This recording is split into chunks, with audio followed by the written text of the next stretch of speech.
who's watching this VOD.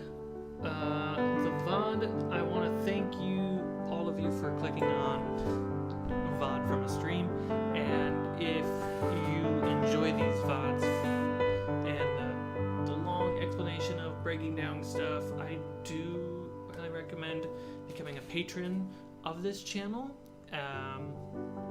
It helps the channel grow. It helps the channel. It helps me afford time to put more energy into this channel. So, if you're watching this afterwards, and if you're enjoying these VODs, please do check out being a patron. Everyone else in the live chat, welcome! I got to quickly copy the link and put it in the Discord, because YouTube Live is not a thing for updates yet.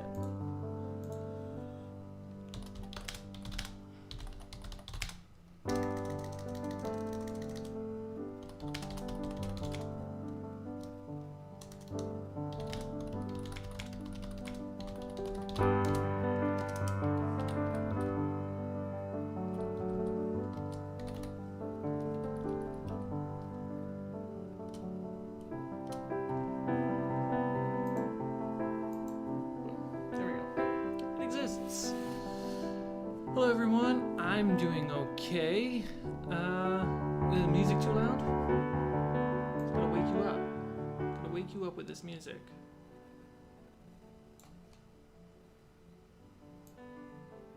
There we go. That feels right. Alright.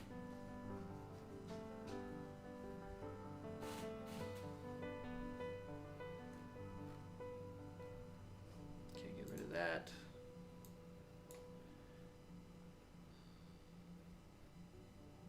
Just so everyone knows, we do have a new shirt in the store, newish. We dropped it like a week ago. It's the 4 Horsemen of the Apocalypse from the Fables of Refuge campaign. It's all the official character art from Ali Edwards, placed there with a nice rainbow backdrop on a very comfy, like, heather gray shirt. And there's also the 4 Horsemen Apocalypse poster and sticker. I'm working on a couple more shirts to come out soon.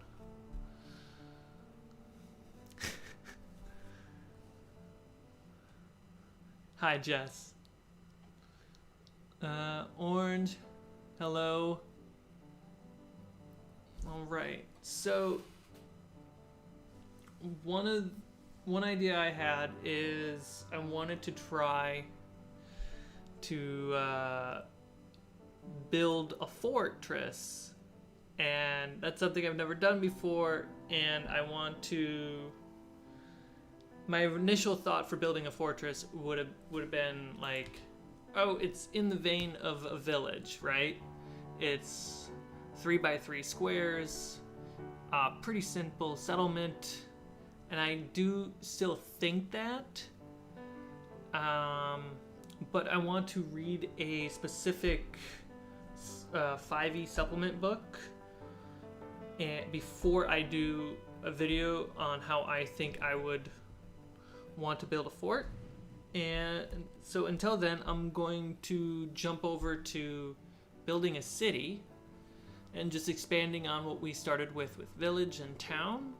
And for city building, like I've never done it before, but we are taking Dungeon Craft's random city building table and taking SPERM, social, political, economic, education, religion, military, and magic, as a guide to vaguely have a template as a go-to for any quick city building that I or anyone who's watching this may need.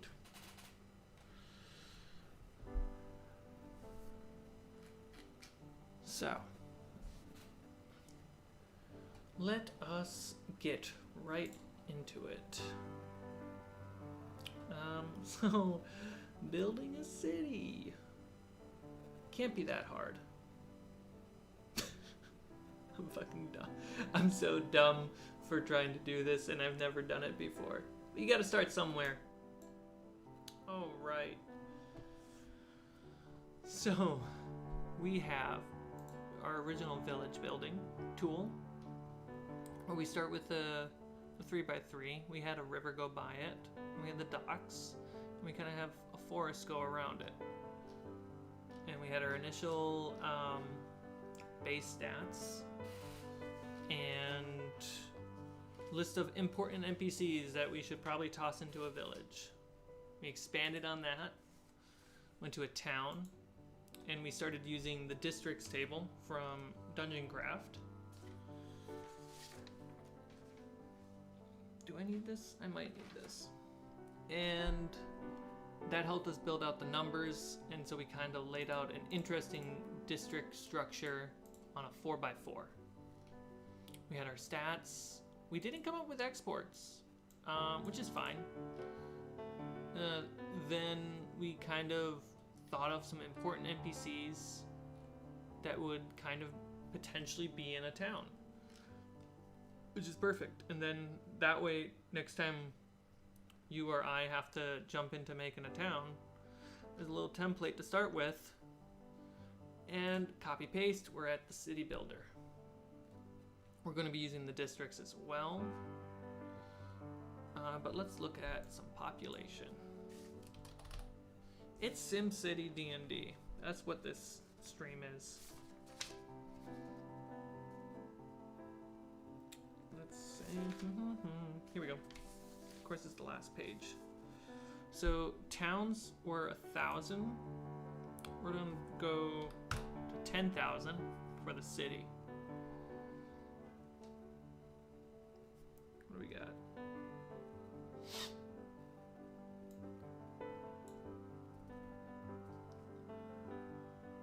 Looks like all of these will be in there. Social, political, economic, education, religion, military, and magic. 2 weeks away from a capital, perfect for trade. Towns that have grown are on crossroads between towns. Interesting. 2 rings of stone walls. So if you remember, village doesn't have really a wall around it. Or in these templates, villages don't have walls. And the idea being like they could put up walls. Sure, there'd probably be wood. And towns, they pretty much have a wall around them, most cases. And then cities would, in that expanding concept that we talked about in the town video, I would have it so cities, you would see the growth. So another wall would go outward as the city expanded, and that inner wall that used to be the original town has now kind of evolved to a more of the noble district, right? Matt Colville's stronghold and followers, right? So I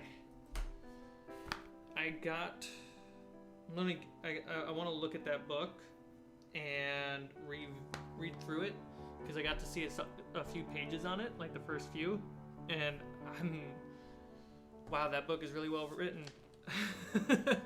So I'm going to deep dive in that before making a fortress video, because there's a lot of interesting concepts to go in that, and I would love to just practice making them here.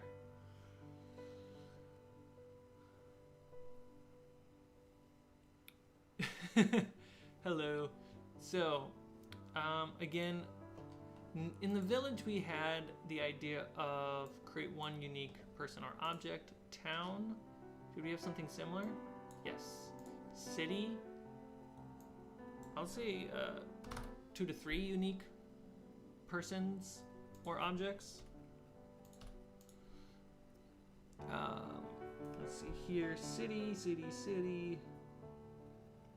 Nearly everything you need. So this becomes abstract. Whereas in village, we were very specific. We had like 10 to 15 houses, you know, a few tents. There's a shrine here and there. Tent in the town, it's kind of vague, kind of not. In the city, we're going to go super vague and abstract. With the idea being, I don't have to make every single detail of this town.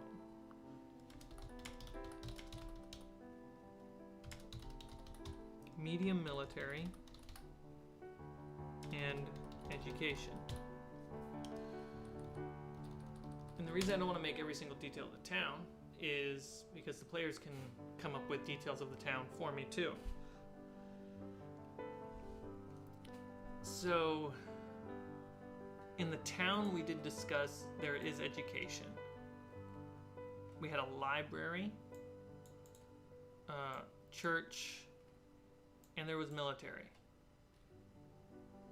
And education should either be military focused, religion focused, or social focused. In the city, I would say 10,000 people. There's probably a few schools. There's probably a few schools running around.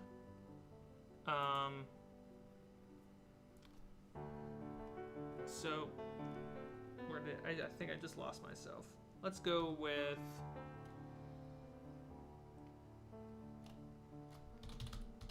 a handful of schools.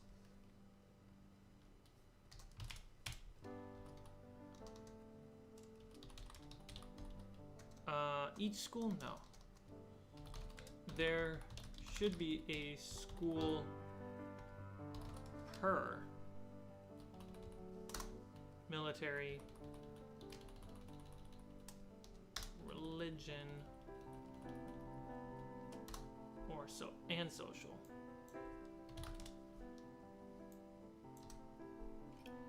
Because the idea is there's more options.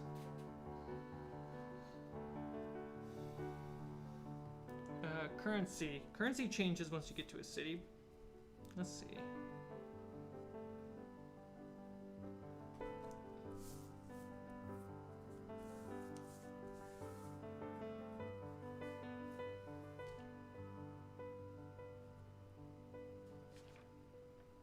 City's all money. Got it. So there's really no barter system in the city because it doesn't get people anywhere.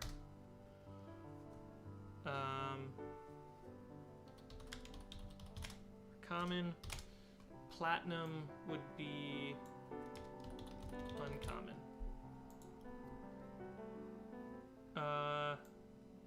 Imports and exports, we'll come to that later. Resources, ideally they should have clean water. Like a city, I guess that's what the note that I have here being towns that have grown, towns that were built around a crossroads for easy access of trade grew up into a city.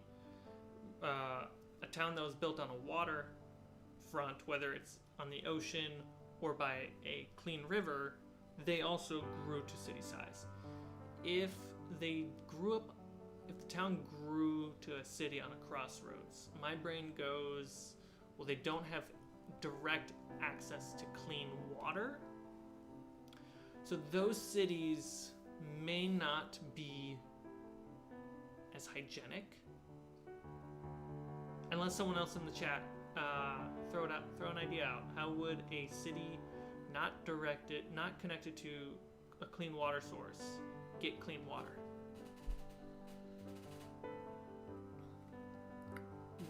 Where is it?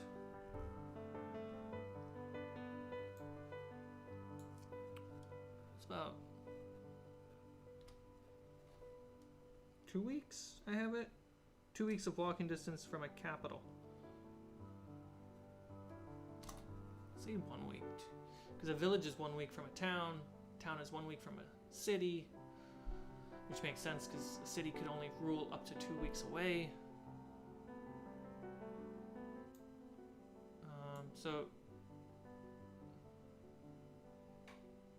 And therefore a town, if this is 1 week, a town would be 1 week, a town would be 2 weeks from the capital.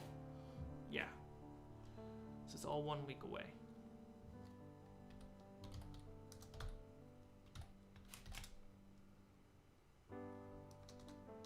From a capital.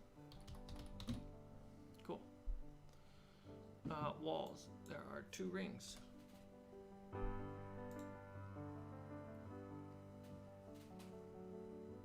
wells, groundwater, trough wells, pumping from underground, or extensive rain catching. Okay, rain catching it. Yep, rain collecting. And a well. Melting snow, depending on climate.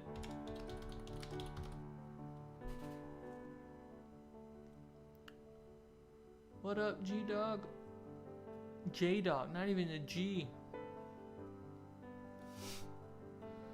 Okay. Sweet. So, imports, exports, we'll get to that. Aqueducts. Yeah, at a city level. Probably have an aqueduct. Aqueducts. Cool. Okay, so yeah, that's supposed to be the next page. Did I delete something? Alright. Important NPCs. So this is an expansion from the town. We still have a bailiff. We still have a mayor.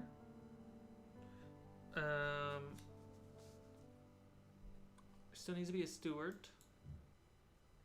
Needs to be a cleric. We got innkeepers. The sheriff, which should be someone military.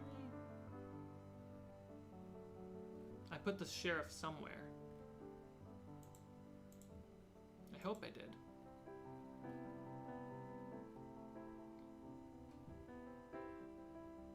I guess I didn't. I'll have to add the sheriff in here. But we do have dukes and more nobles. So, how my brain works in my common society paper, we have barons being local lords and we have dukes being regional lords. In a city, you would see more regional lords than local lords. So a local lord would be in the towns. City, there would be a local lord for the town, such as the mayor and the bailiff.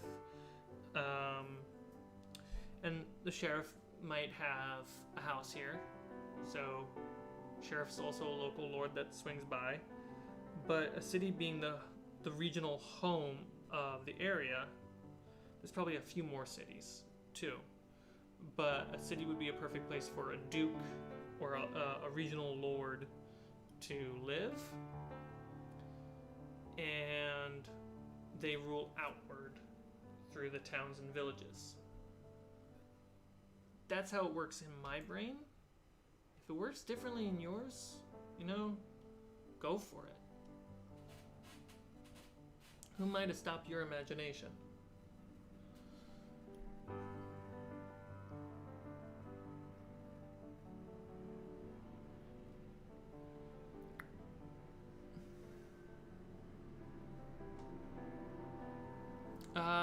Most of the template is built by me.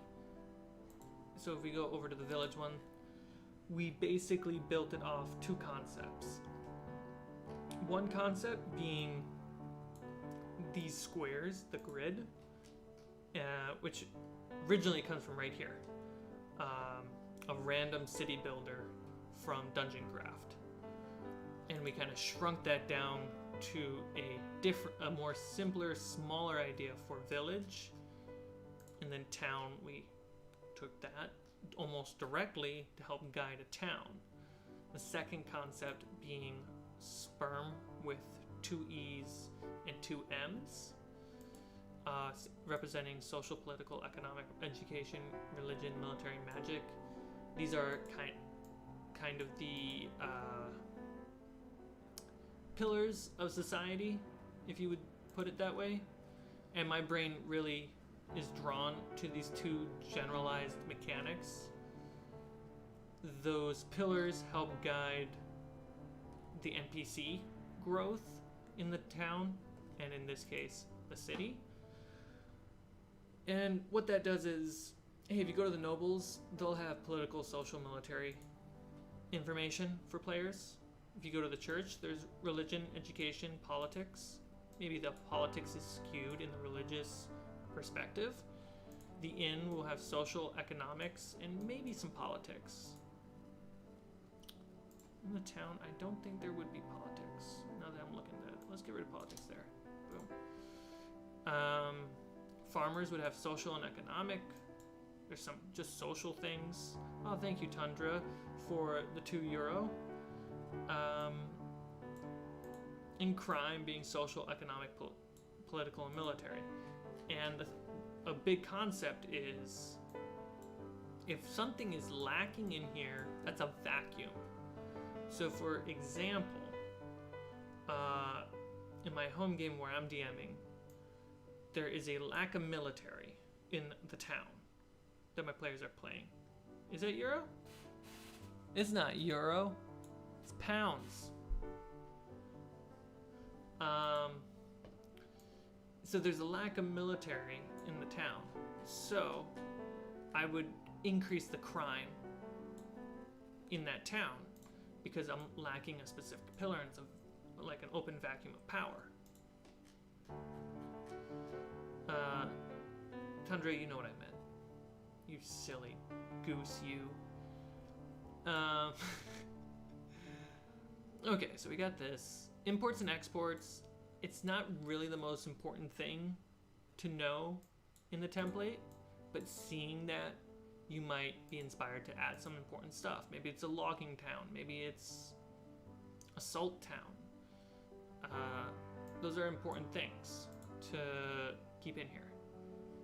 Big thing is villages are heavily copper, silver, and barter. Gold is uncommon. Platinum is extremely rare. In towns, platinum is still rare. Copper, silver, gold, and barter is common. Whereas barter is not a thing you do in cities. Platinum is uncommon since there's a lot more nobles. And gold and copper and silver is common. Everything has been generally 1 week away from the next tier up. And the point of that is, historically, you can only rule 2 weeks out of your central castle, your throne, wherever your throne is, you can only rule 2 weeks out.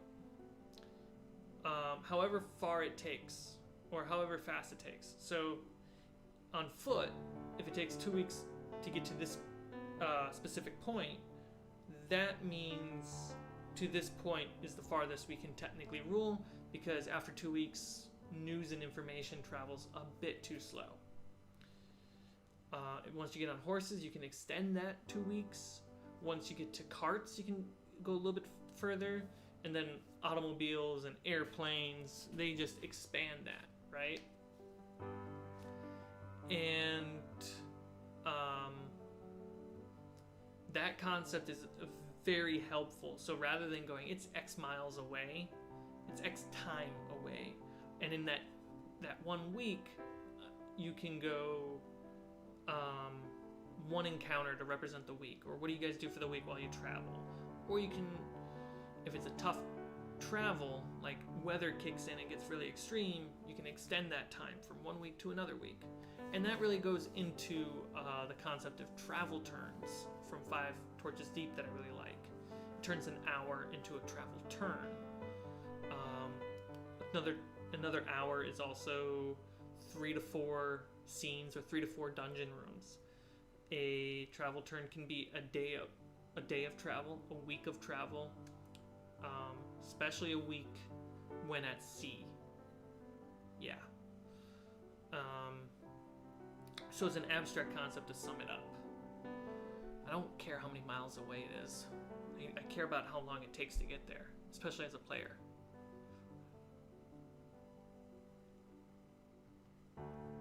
What about magic messaging? So magic messaging. You can only send a message to somebody that you have seen or known.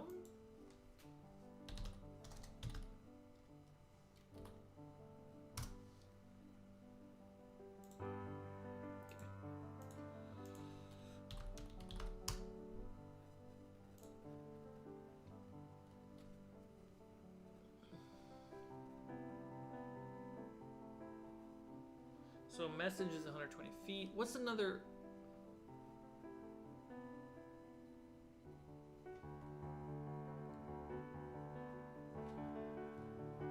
There's another spell that's like message. Animal messaging. Yeah, there's also, I have druidic language where, inspired by Dale Kingsville, I really like this concept, is druids for, oh my gosh, I gotta bring it up.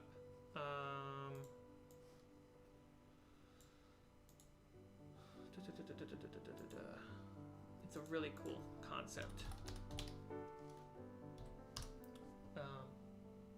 I'll definitely link her video once this goes to VOD. Should be in the description. So, long distance communication in druidic language. You whistle into the wind. So it's essentially like 120 words or less, roughly a tweet. And you whistle a message into the wind, and the wind will carry the message away. Other druids can hear it. Other people who are trained in druidic language can hear it. Long-term druidic messaging, you use long-term messaging for druidic language. You use druid craft to writing scribbles into trees, or use pop out seasonal flowers to communicate vague and shorthanded concepts, or to help understand animal migration slightly differently than you normally would. Like, animals migrating through the wilderness for various reasons, but druids can spot a warning when they see it. And then instant is bird watching, and bird watching is broken down into bird calls and bird songs. And this is, she had a very loose, vague version of this, and then I broke it down even further for my brain. So druids can message almost around the world if they catch the right wind.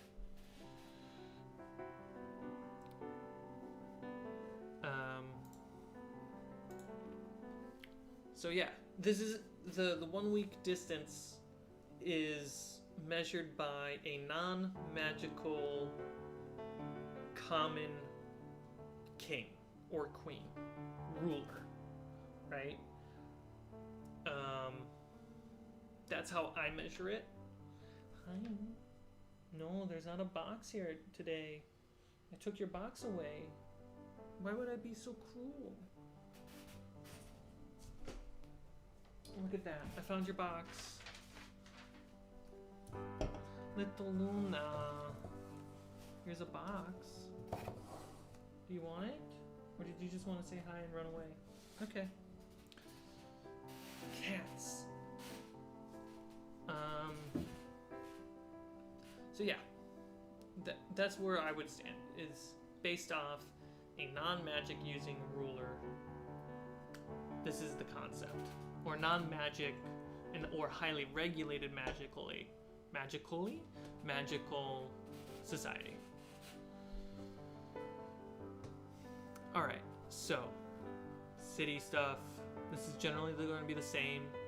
So and the fact that a city is just expanded from a town, we're going to play off that, and we shouldn't have to change too much, but we will probably get a little bit deeper in it.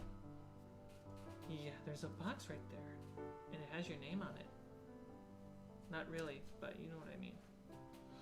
Okay, so for the town, we did a 4x4, right? Right? Yeah. Dungeon Craft says for cities, he even does a 4x4. I'm fine with that. Can I make it more unnecessarily complicated? Absolutely. Let's do it.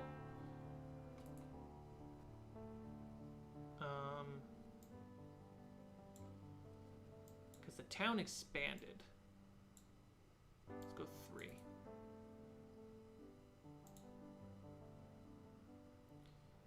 And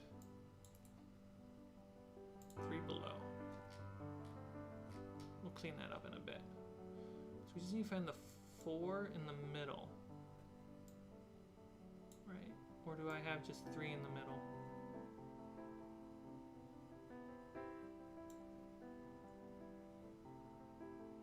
I think that's okay. So the town expanded here. So let me paint this loosely purple.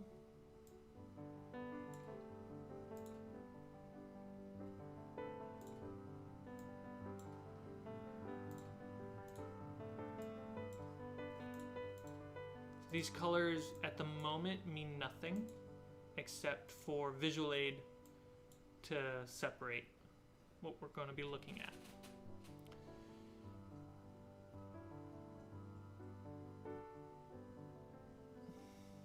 I mean, there might be, or they could just be the wall. Who knows? It could also just be the 4, and this just is something else. You know, we'll find that out in a bit. So, looking at our important NPCs, because I believe we should do this first, before going up here. This should help inform that. Unless your brain works the opposite, then all for it. So we have nobles. Let's get our duke in here. Wow, text size.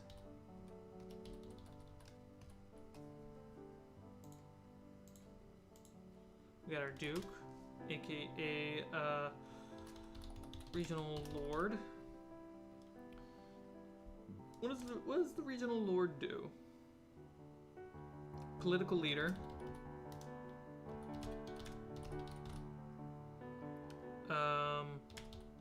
Landowner.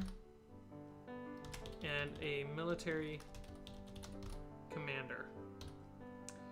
Often lives in capitals or cities, or their own castle. See, this is where that Strongholds and Followers book's gonna come in handy. We can come back to dukes later. They have settle handlers, which are regional they settle. Is that a typo? Probably. Settles/handles regional disputes between 2 to 3 towns, a couple cities. They keep the peace, collect taxes, raise armies. All right, so handles regional disputes.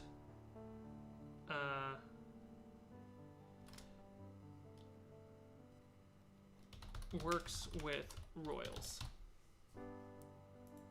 Once we get to capitals, we're going to start introducing royals. Get ready for that. Let me fix that for everyone.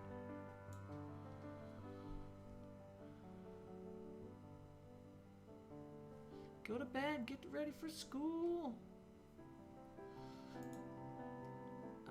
Local judge. Okay, in a city, would a bailiff just have 2 bodyguards? Let's double it. Because there are more people to protect, to be worried about, more scribes. Doubling is a very easy thing to do.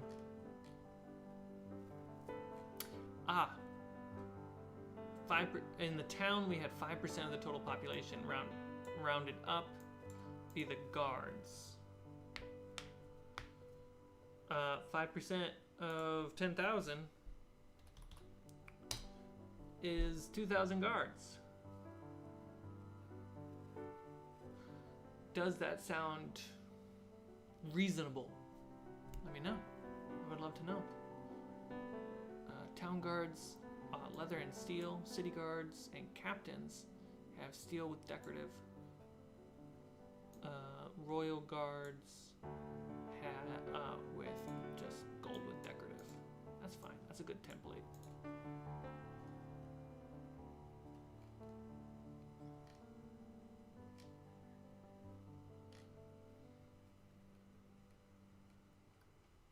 Let's see, the library. Absolutely important to the nobles. You would have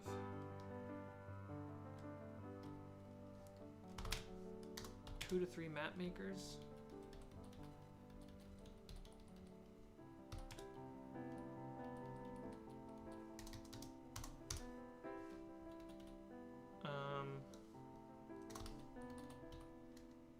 Four to six scribes / wizard apprentices.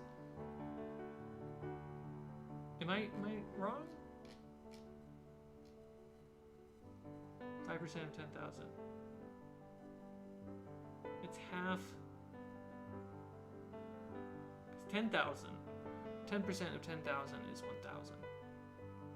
So this would just be 500. Or am I completely... Listen, I went to film school. I don't know what to tell you. My parents put me in the wrong school. Divided by 0.05. Oh, it's the times. 0.05. Yeah, it's 500. 500 cards. What did I do in towns that made it so crazy? 1,000 times 0.05. Be 50 guards in a town.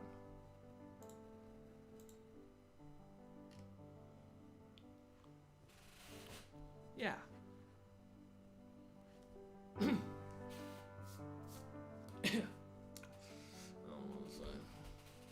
Does that seem reasonable though? Out of 10,000 people, 500 are guards?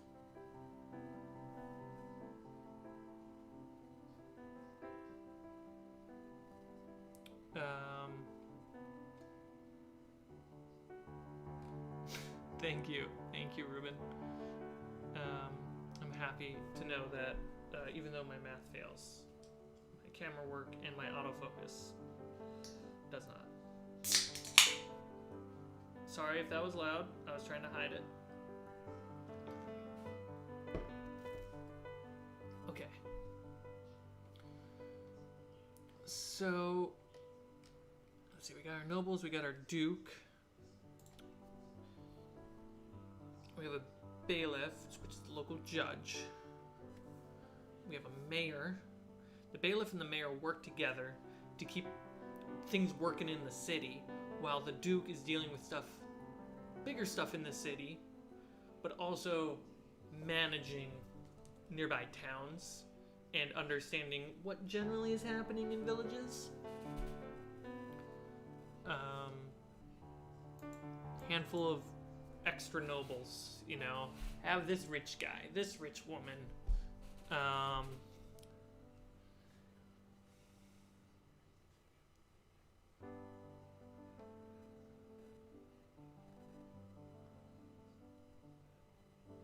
Just got here from me leaving corridor video. Well, welcome, Jacob. I did not arrive from that video. That video was a long time ago for me. But I'm happy that you came over here from that. It's nice to know that there's still, when anyone cares enough to come visit, you can come visit. Captain the Guard works directly under the bailiff with 2 squires. I don't think that's worth changing.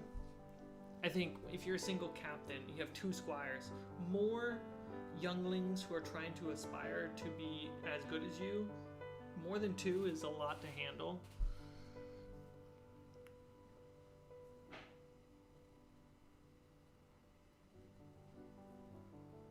There you go. Subscribe for more D&D. Hey, if you're watching this live right now, you're not subscribed. The odds are pretty high because 50% of you aren't subscribed. If you're watching this after the fact on the VOD, please do consider subscribing. it's free. And you get notified when I do another one of these live streams, or if I drop a smaller one, or when we post the D&D campaign where my dear friend Jared Sullivan is DMing Fables of Refuge campaign setting that he invented, which is awesome. That was a mouthful. Is there anyone in the chat? Do you think there should be any more nobles? Anyone watching after the fact? Go ahead and comment below. Do you think there should be any more nobles? You too can influence this document.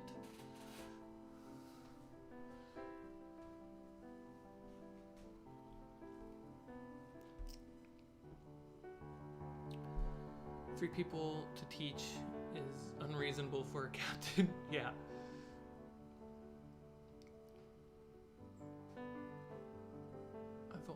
What was, Wilfo, what do you feel has been the biggest hurdle for you when you wanted to set up a town or a city?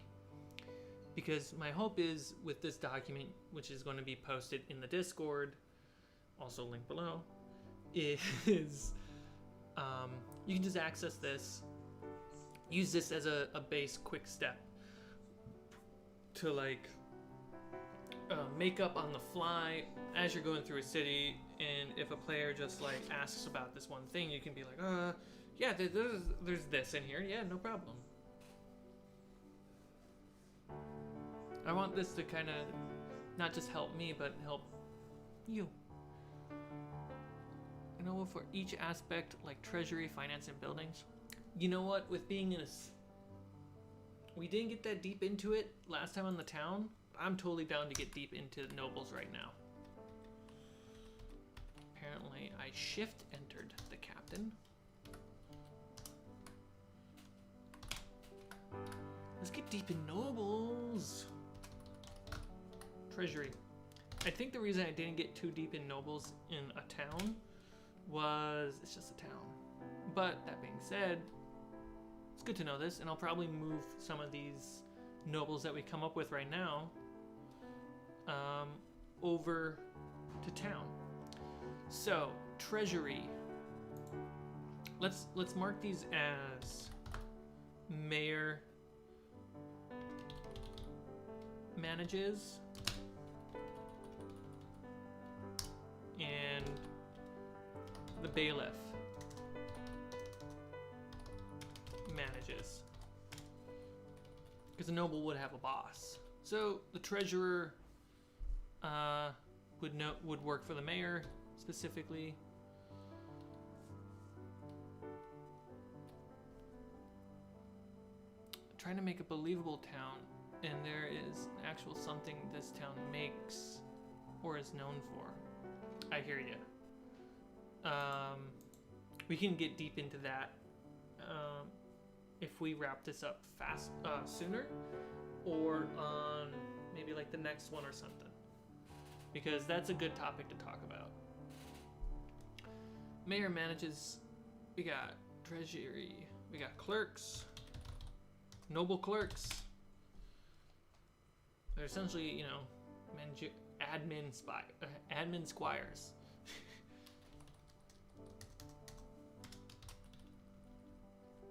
Treasury clerks. What are rich people jobs? Do they work since they're rich? Do they work since they're rich? It's good questions. Googling noble jobs. Oh, they probably protect like the king and stuff. Remember we're watching Ever After? You have like the guy who like follows the prince around and stuff. They're babysitters.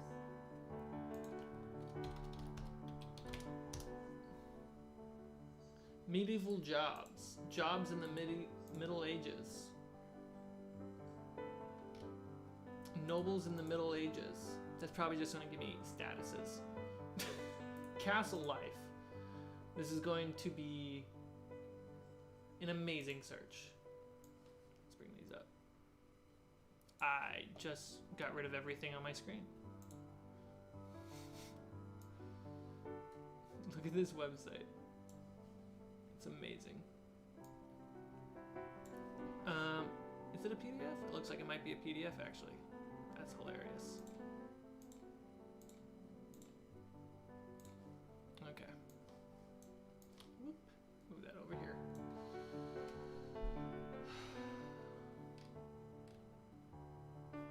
Yeah, we have a vassal, which I don't really incorporate. We got the bailiff, we got the reef. The reef and the bailiff kind of do similar jobs. Bailiff was a person with some importance who undertook management of manors. A reef was official appointed by the lord and elected by peasants.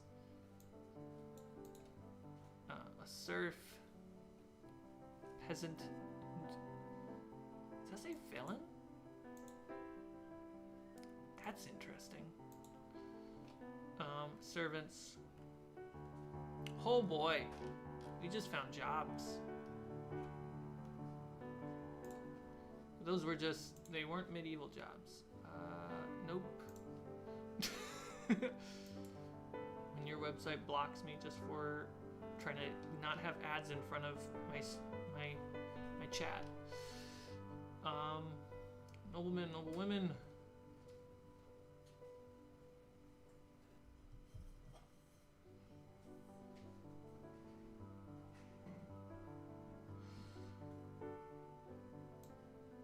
Expeditions, social events, practice horseback riding, practice hunting, hawking. Interesting.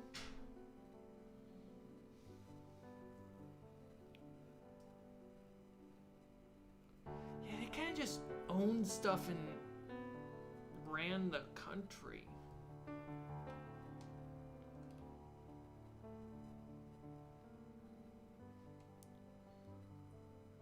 Everyone else had limited access to education. Yeah. Pursuing leisure hobbies. So this is interesting. Warfare and training, social events. Day-to-day basis, socializing involved war strategizing and business management for the men, and event planning and personal conversations for the women. Both genders were able to study and practice at available musical instruments in their leisure time, but for the most part, such culture entertainment was limited to the performance of traveling bards.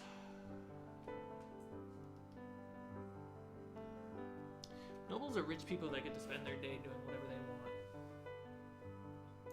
That's what I learned. Anyone else just learned that? There you go. Thank you. But there is something to be said that there should be a treasurer.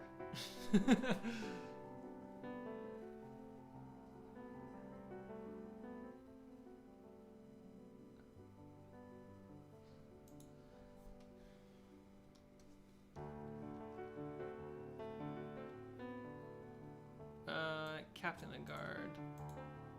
It's basically the military.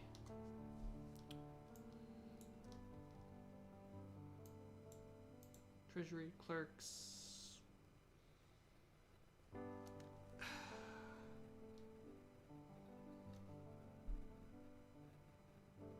If you can think of any more nobles, toss them in the chat. And if you're watching this after the fact, toss them in the comments.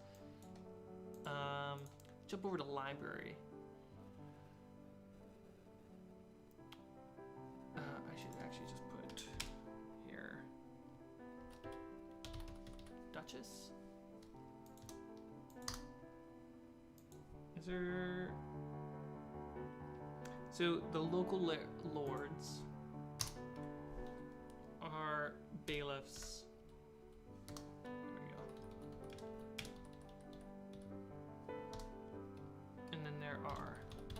This is not 100% accurate.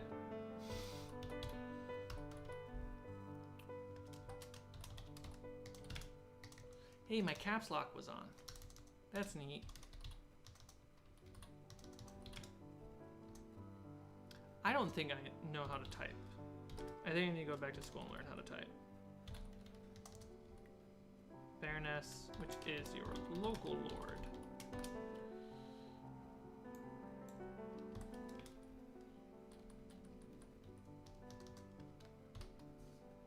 There we go.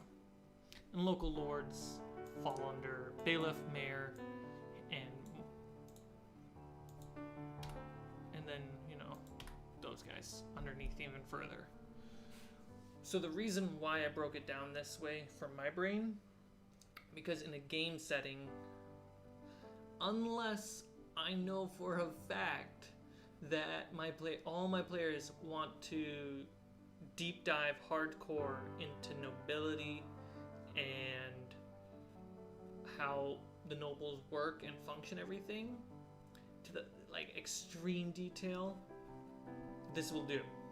Having a regional lord and a local lord, and there's this handful of nobles and a captain of the guard, and the local lords being the bailiff and a mayor, and they have to work together, being a social aspect and the military aspect, creating a political balance. I think that's totally sufficient for most players. I mean, it'd be more than enough for me.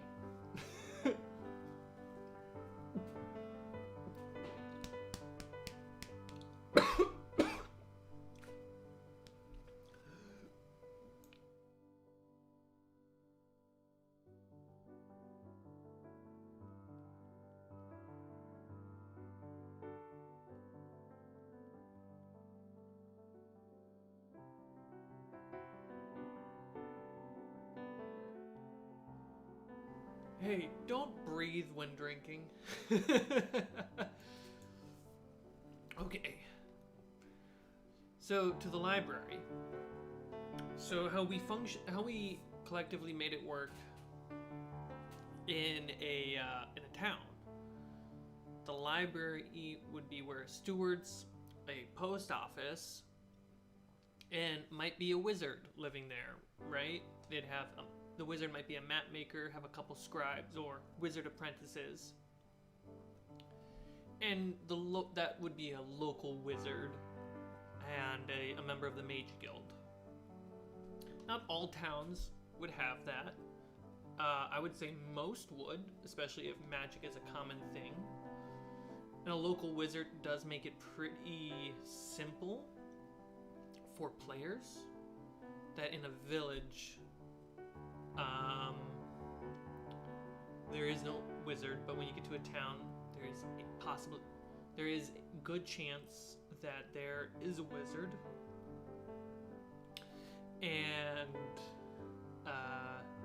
when you get to the city, there is a wizard, 100%. In fact, that's, a guild would be there. So how does a main library work? Like, I imagine a local library is like a small, tiny place. Librarian,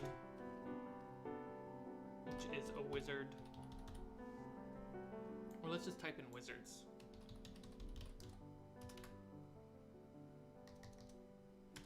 We have a librarian.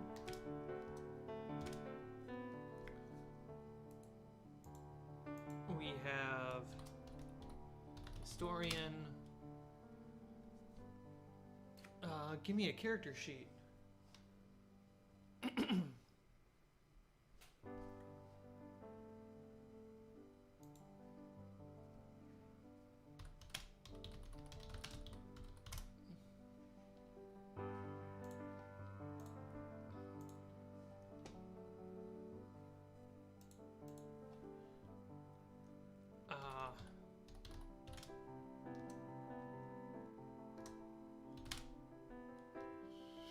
Would a library hold religious history? Or would that be at the church? Think in the way, not like historically would they actually keep it, because I feel like the library would, but think in the sense of a game.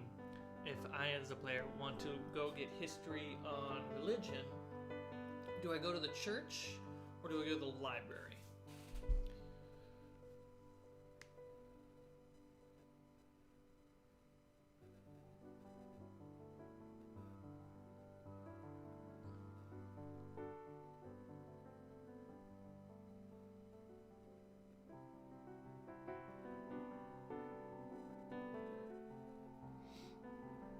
religion would, I mean, that's up to you. Did magic users come before deity believers? That's up to you. But I do think that would go to church. Nature. So nature stuff. History. Arcana.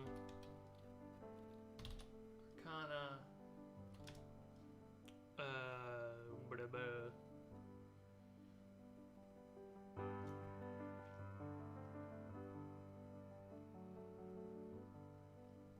I would say there's medicine information here, even though that's wisdom. Investigation. I guess I would say that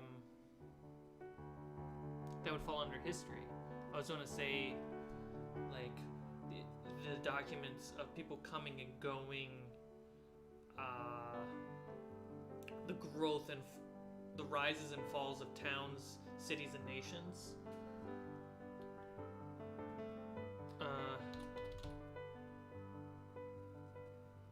Noble family trees.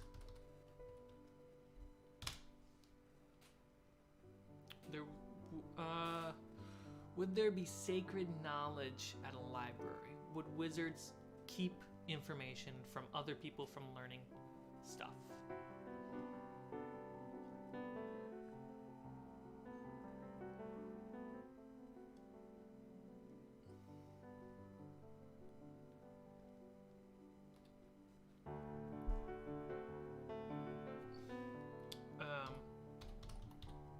Potion and food ingredients,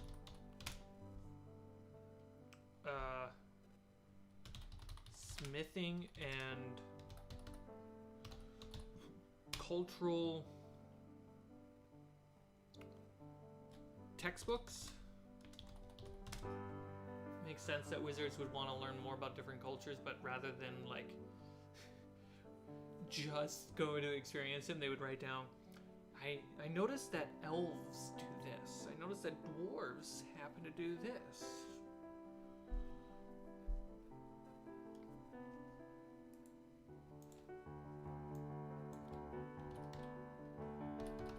SPs. Astrology.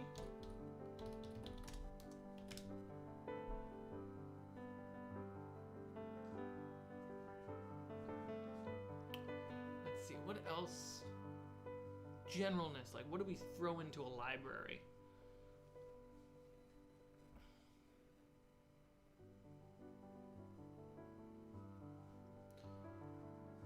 Let's think here. So, how many wizards would run here? The library would be owned by the Mage Guild, because they care more about information traveling and coming and going. Alchemy. There would be a school. School/tutoring. And I would say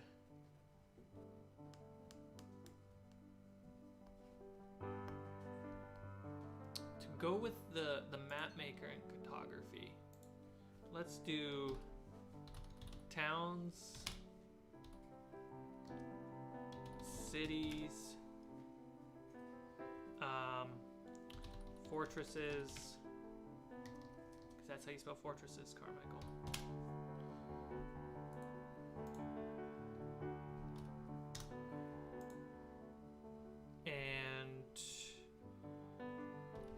Regions, dungeons,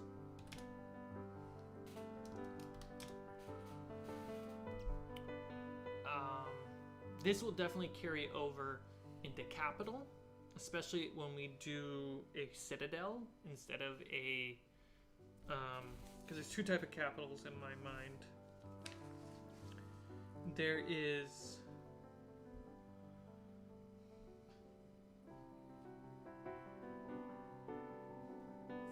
If I wrote them down. I just remember having that thought. I could be wrong. Past me could have pulled a fast one on me. Thanks, past me. Wow, past me. Really? Thanks. I just knew there was a difference between citadel and capital. Capital being where the king or queen, the royals would be. Citadel would be more of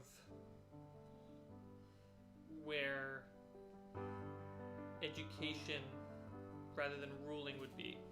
I don't know. That was a thought. We'll explore that in another live stream.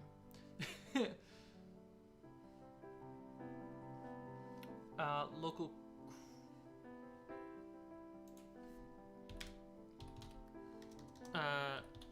known bounties and criminal organizations.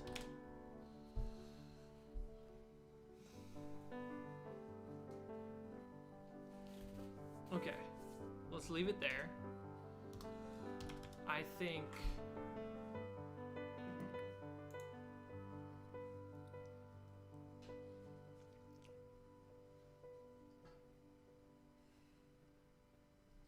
so a city's library may not have all this. I should preference that.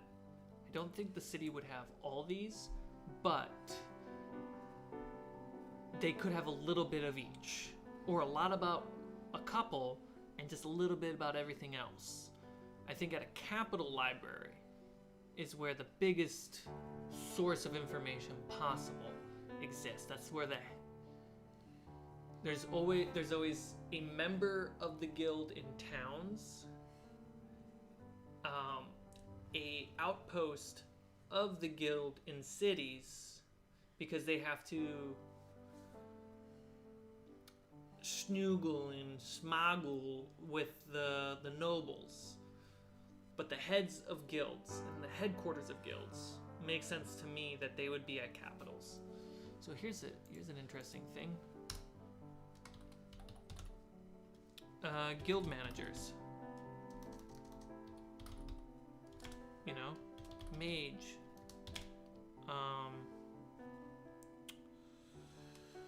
Mage guild. Yes, there would be a thieves guild, but you know, the head of the thieves guild might not be a noble, or you know, maybe.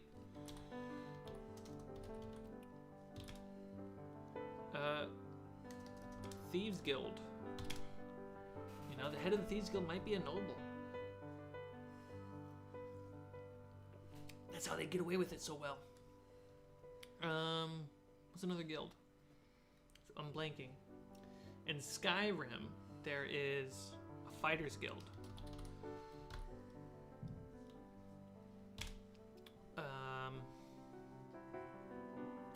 There's the Ranger Guild.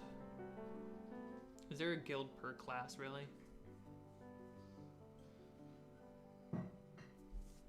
Ooh, I have it. Let me bring up 5 Torches Deep.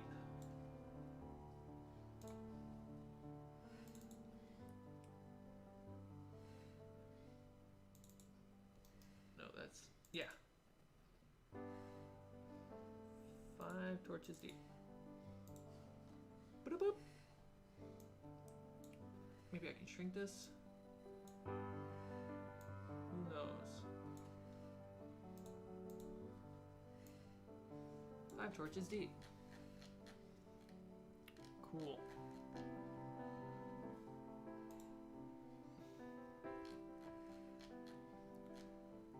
I'm gonna get to the good stuff. Here we go. Warriors. So they have generalizations for classes, and what we understand as classes in 5e or in D&D are technically archetypes or subclasses to the classes. So a warrior, out of the warriors, you're a barbarian, fighter, or ranger. A thief, you can be an assassin, a bard, or a rogue. The zealots are clerics, druids, paladins, and then there's mages. And I think that's an interesting way to organize guilds. So let's turn warrior, mage, thief, warrior,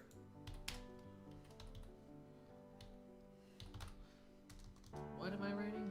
That's what I thought. Zealot. So, how zealot would work in a guild.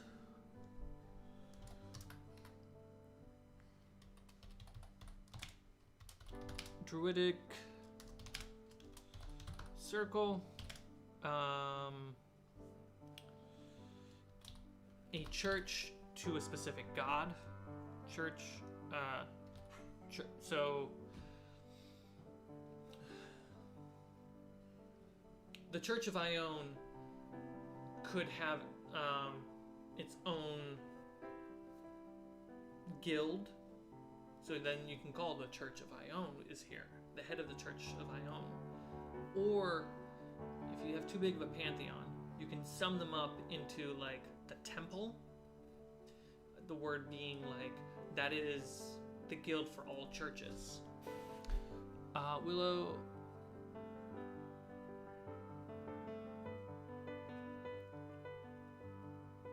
Super excited to see what you got to the end. Good eventing. If you're heading out, see you later.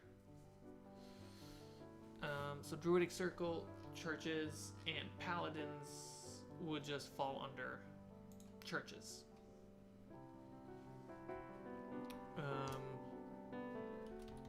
A warrior guild.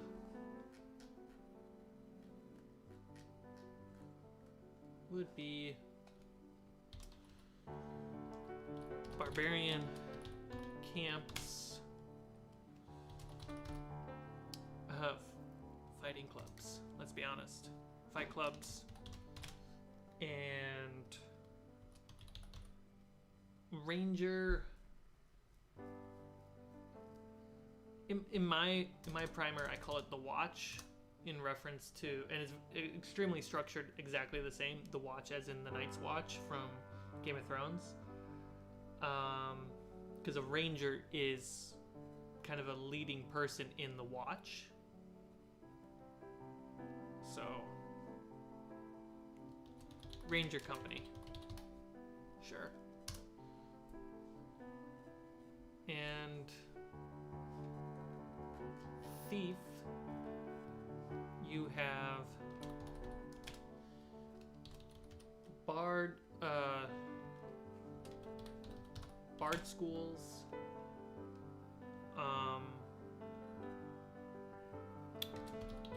criminal groups, and assassin groups. I wouldn't use the word thief in the way of calling a bard, but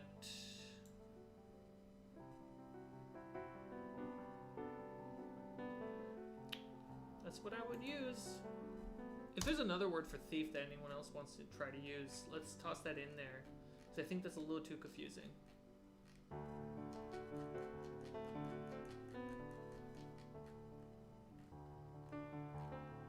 And then mages is a wizards. It's mostly for wizards.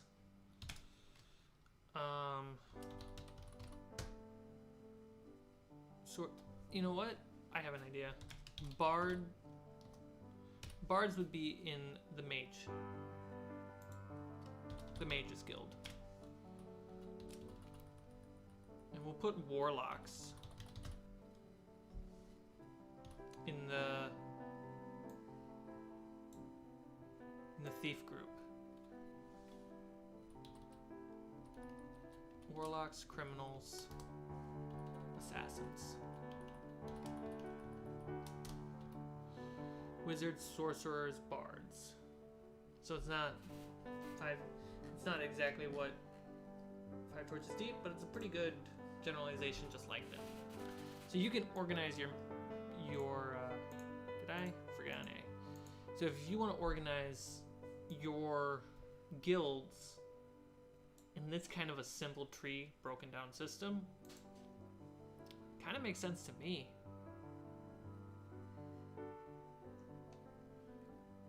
We'll get to the layout in a second. We'll just double check a few more important NPCs, because taking a minute to invest in guilds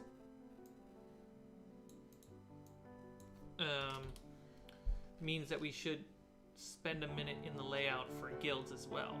So this is just double checking that stuff. We have military and police. This is all fine. Innkeeper. How many inns would be in a city? There would be one closest to each gate. So 2 to 4. Let's just put. There we go. 2 to 4. Let's jump crafts down to a new page. Where was the other document? The website.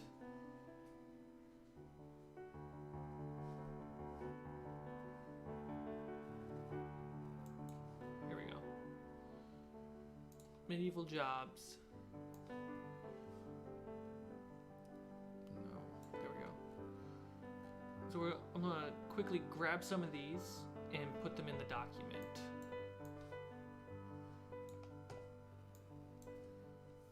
Under crafts. So, because these, you can just have these around. So we got blacksmith, which would be an armorer. But I would imagine in a city, it wouldn't be just a blacksmith. You'd have an armorer, a weaponsmith. These would be very specific jobs because there's more opportunity to diverse. Did we have an apothecary last time? We did. We technically did. Artists, let's toss them in.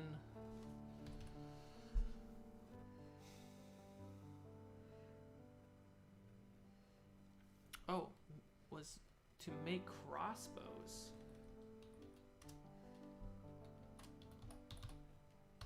Ateliator?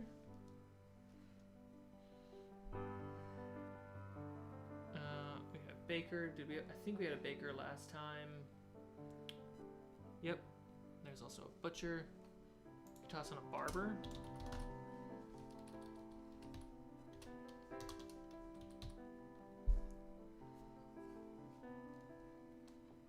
Bottler. Yeah, you would definitely have a bottler. And they would export bottles to local towns and wine vineyards. That's the word.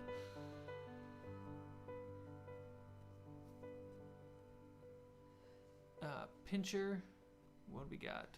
Pickpocket and swindlers. There would be pickpocketers. I'll put those in the crime.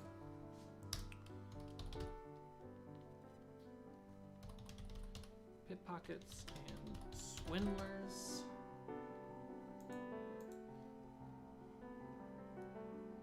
More fancy version for the inn. Yeah. So 2 to 4 inns, and we'll just make a note.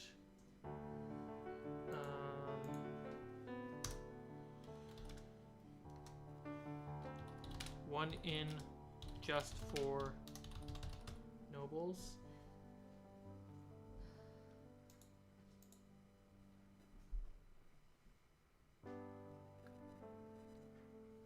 A bower manifests bows, arrows, and crossbows. We'll come back to that. Candle maker. I didn't know candle maker was a word. I thought it was 2 words. Carpenter, we had those.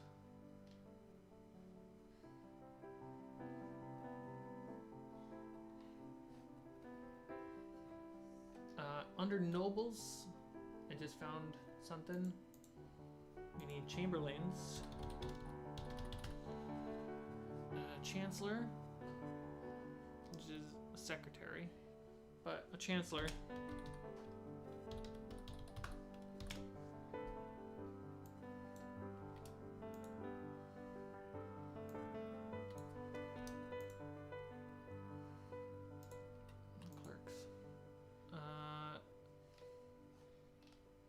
Constable was an occupation of a person who had been appointed as a custodian or in charge of the castle. Cordwainer. Cordwainer, which is a cobbler.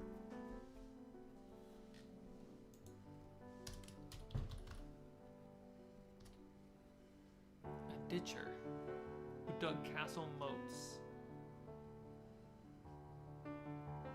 Nice job, autofocus. An error brought and heated water for nobles. Putting that in there.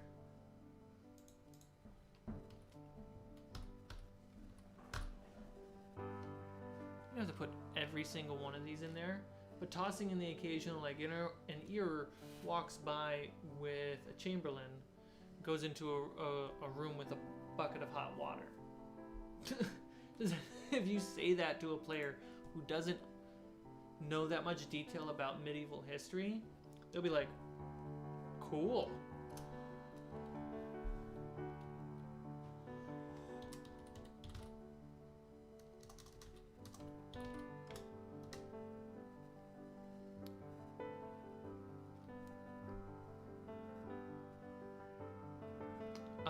Herald.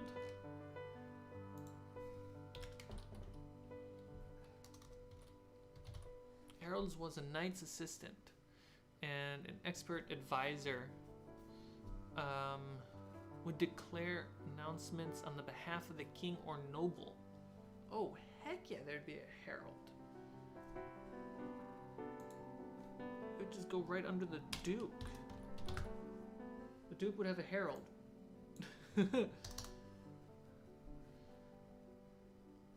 Normally this was done on a given day when the public would assemble at the base of the castle or the tower. The herald would shout out news. Yeah, so I would definitely say, if you want, you can give, you know, your mayor and your bailiff it, but I generally think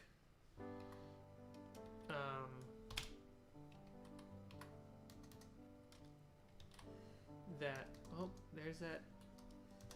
There we go. I generally think your duke would have that. Sorry for the delay. Herald, the news announcer. And also 4 scribes and 8 bodyguards for a duke or a regional lord. We need a troll colony in the sewers. Dude, take note. Put troll into sewers. Absolutely. Here, craftspeople. There we go. Got an herbalist, got a janitor. A jester? Yeah? Or a fool, as they would call.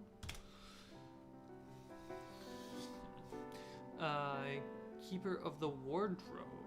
The room in the castle called the wardrobe was intended as a dressing room and storage room for clothes and used by the lord of the castle. The keeper of the wardrobe was in charge of the tailors and the laundry.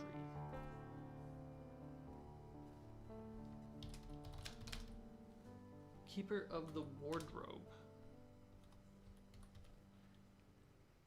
I mean, didn't think that job existed. But it makes sense that job existed.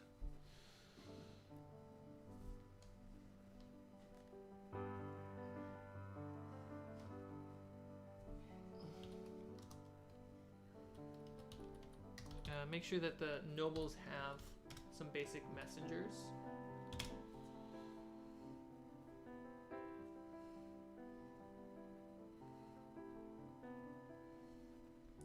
Bankers. A page.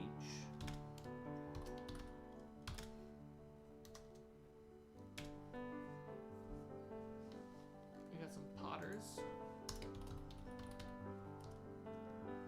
Painters. scribe.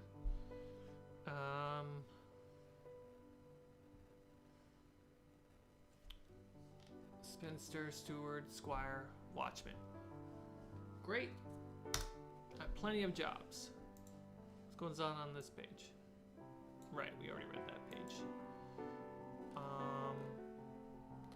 Any insight?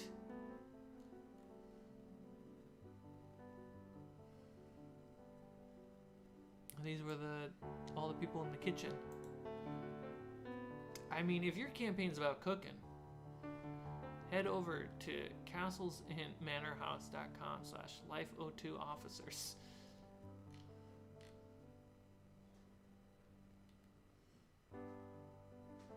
Interesting. Cooking, straight up. Wine, mead, beer, sprite, spirits, sprites, spirits. Cool. I'm cool with that. Don't need to go over the board because the players will never get there. Farms. Are there farms outside the castle? Yeah, that makes sense. There would be a few farms outside the castle.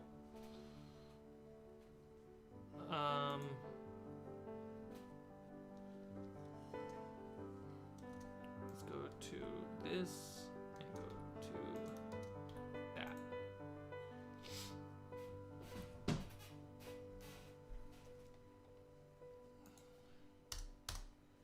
Other, we got homeless and street kids, bards and theater company, which would actually be part of the guild, so that actually wouldn't be an other. Stable.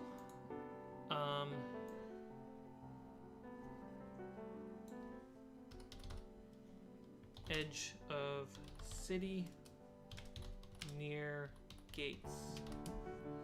Stable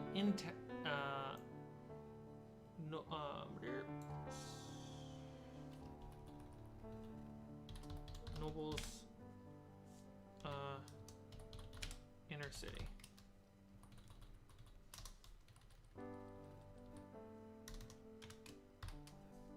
Conmen, traveling doctors, they probably wouldn't be in cities as much as they would be in towns. Prostitutes, they would exist.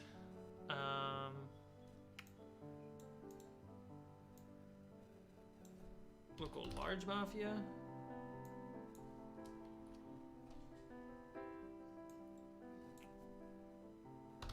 Three to four gangs. Guilds. Corrupted guards. Coastal has a hand in the docks. Yep. Pickpockets and swindlers. Alright. It all makes sense to me. Does it make sense to you? Or am I here alone? I don't think I'm here alone.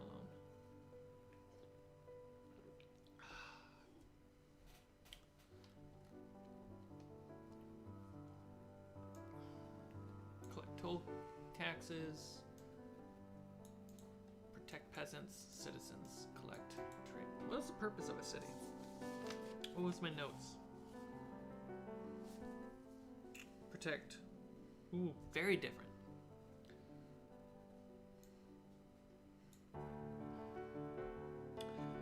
Protect culture, nobles, and trade. So peasants aren't even citizens and peasants aren't even part of its purpose in day-to-day life.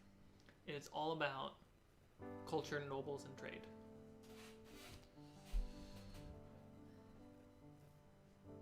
But did you mention the poorer area of the city?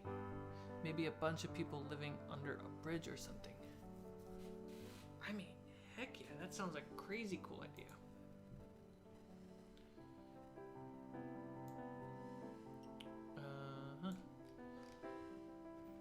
This guy really messed with the whole structure of the pages. So we'll just do that.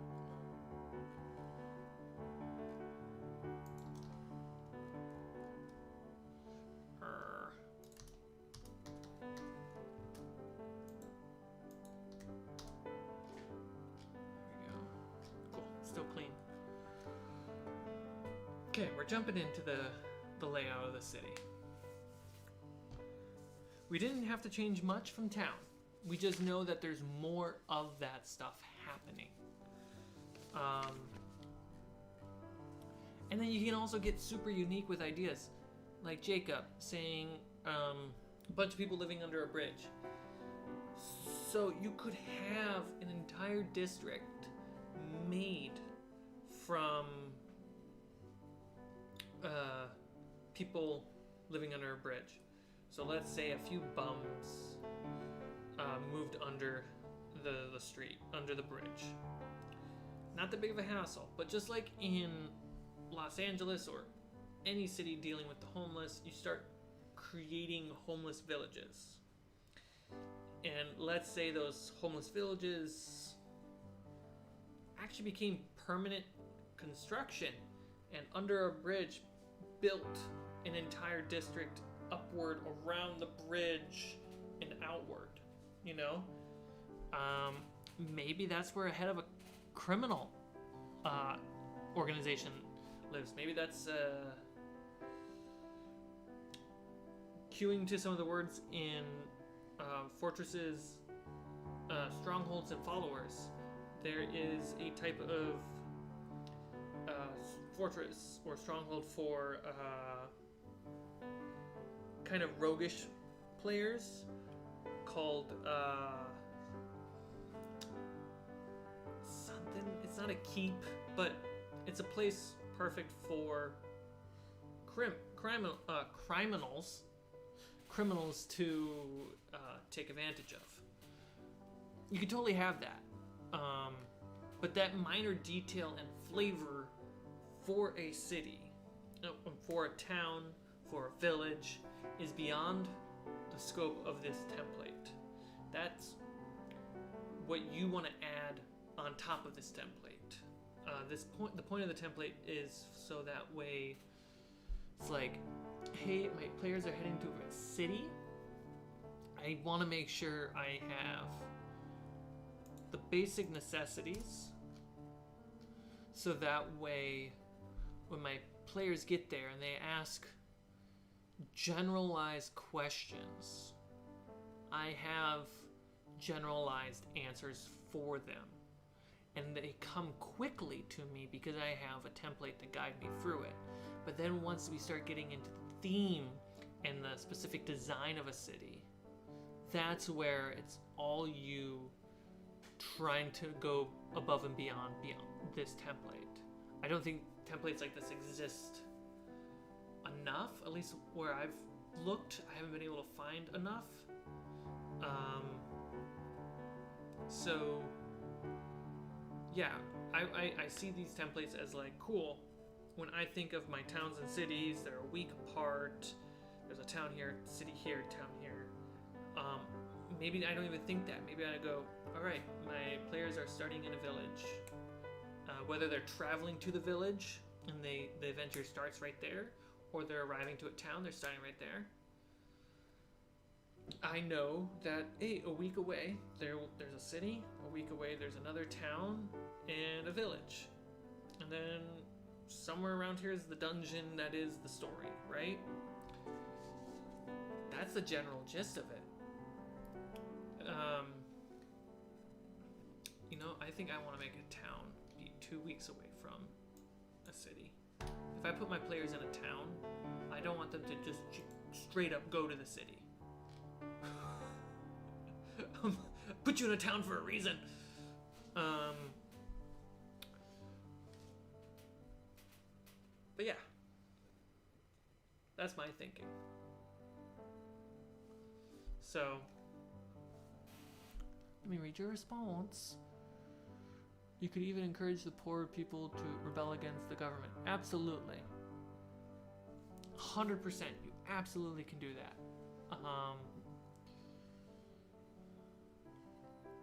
And it's good to know the general information of a city for such an event. Also, once your players start doing that, you're going to ask them questions about like, hey, I'm smelling that you guys are trying to do this. Am I wrong in that assumption? And then they tried it, and then they're actually trying to overthrow the government. It's like, okay, cool. So I'll invest some more time in the nitty-gritty specifics that are listed out in some of this template that I, as the DM, want to elaborate more or less about. So, towns. Let's do this layout. So the town was laid out in a 4x4, and we're using Dungeon Craft's randomized city builder. Note, even for his cities, he uses the 4x4. So don't feel like you have to do what I'm going to try to do with this crazy big thing. You can do a 4x4 and just roll your d12s and kind of, when you have your, you can have your players enter the city any way you want in any single box. And the one that they enter in, you put a 5, and that would be their gate. Technically this should be if. And from there, you work your way around with the general guide of adjacent squares are always one higher, one lower in social class. 5 being military, these are kind of the same social class. These are the same social class. And these are essentially the same social class. And you just spread your way out. And as your players are entering the city, you're rolling dice to kind of, or right before they get there to start playing, you're rolling dice to build the general layout of your town or city. I'm going to see if it's smart to expand that 4x4. I don't think this should have, I think this is too big. Let's be honest. Players will never get it to anywhere of this. But with the concept that a town evolves into a city and they expand their walls. Like, Bossy saying? Nope. Everyone in the comments and the chat can yell at me for saying that wrong.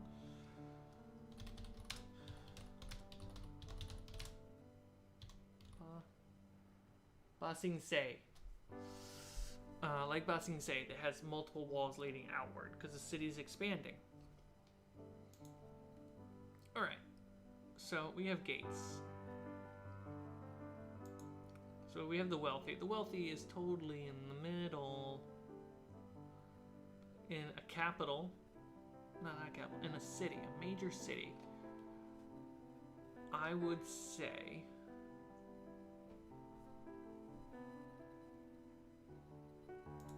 let's put 12 here, not dead center. I think dead center could be 10.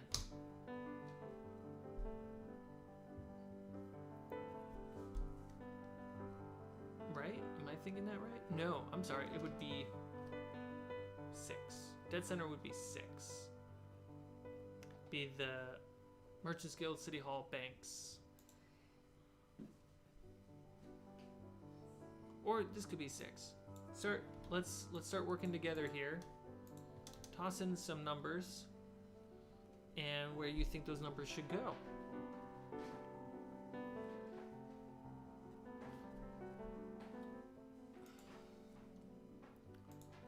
I think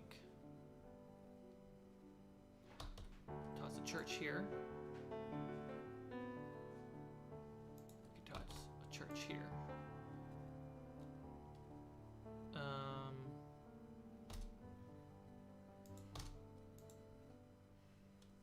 A little luxurious.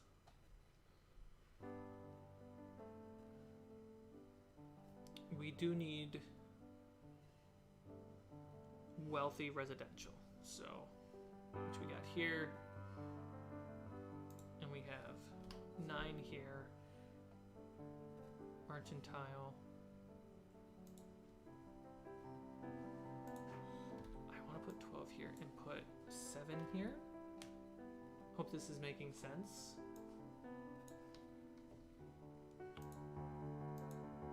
I think I'm not going to be using this outer section at all. And we'll have a military outpost here. And we will let's have just this be wall.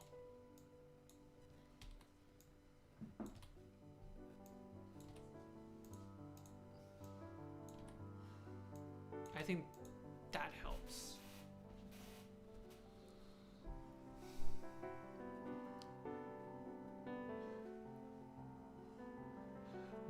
What's the general idea for the city, Jacob?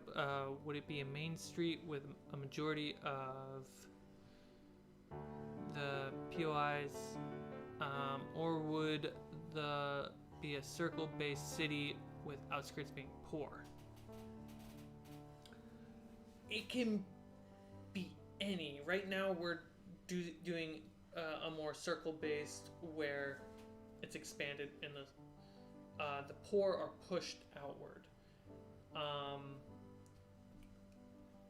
And the center is kind of the rich and the central functions of the city. And from that, we can do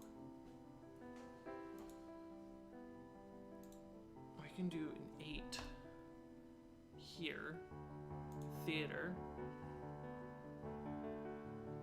and what do we got? 6, 7, 8, 9, 10, 11, 12, 5. Let's put another thing here. Wealthy. Let's just put another wealthy. Like it's just rich. Or should we put another 10? Surround the 12 with 8 and 9. Am I right about this?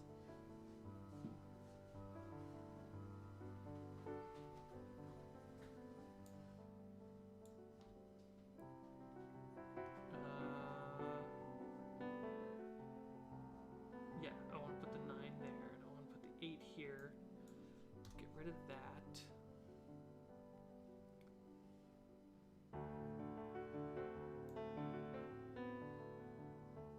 I'll just put another 10 right here.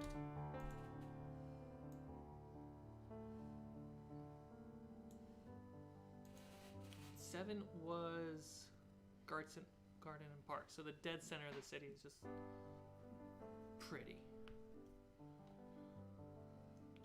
Cool, we got the wall. Let's say there's a post out here. You know, let's say that those are the gates to the city. And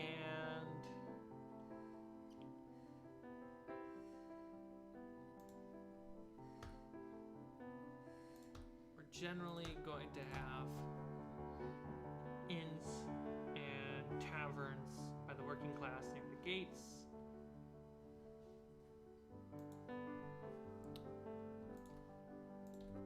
And these, so we'll have 2 on the other side of the gates. And we can put the slums here deep in the corner. And we can put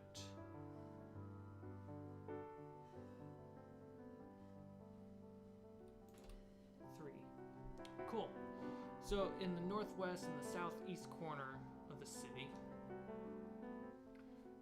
and the reason why I made them more like pattern-wise, you don't have to do that. You can scramble it up all you want.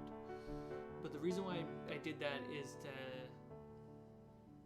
be easier on my brain when the players go in this direction. If they go this way, they're gonna enter more of the general poor. If they go this way, they're going to head to the slums. And then beyond that, we have the inner wall. You go past the inner wall, and the gateway to the inner wall, you know, the 5s handle it, no problem. Oh boy, moved a bar. Once you get past the inner wall, you're in kind of the rich neighborhood, right? see. Just give them some orange. This is only one way to do it. Like, it's not the only way. And I'm not even like 100% satisfied with this layout. I just think it is a great quick layout. In fact, let's put another church. Poor people, they want their church, right? Let's put another church over there. Makes sense to me. How about over, let's say, there'd be a poor theater program, right? And I think it would be close to that theater or sports arena. There would be a poor one, not just a rich one. So let's put 11 and 8 over here as well. So what's something fancy that can be on the east side?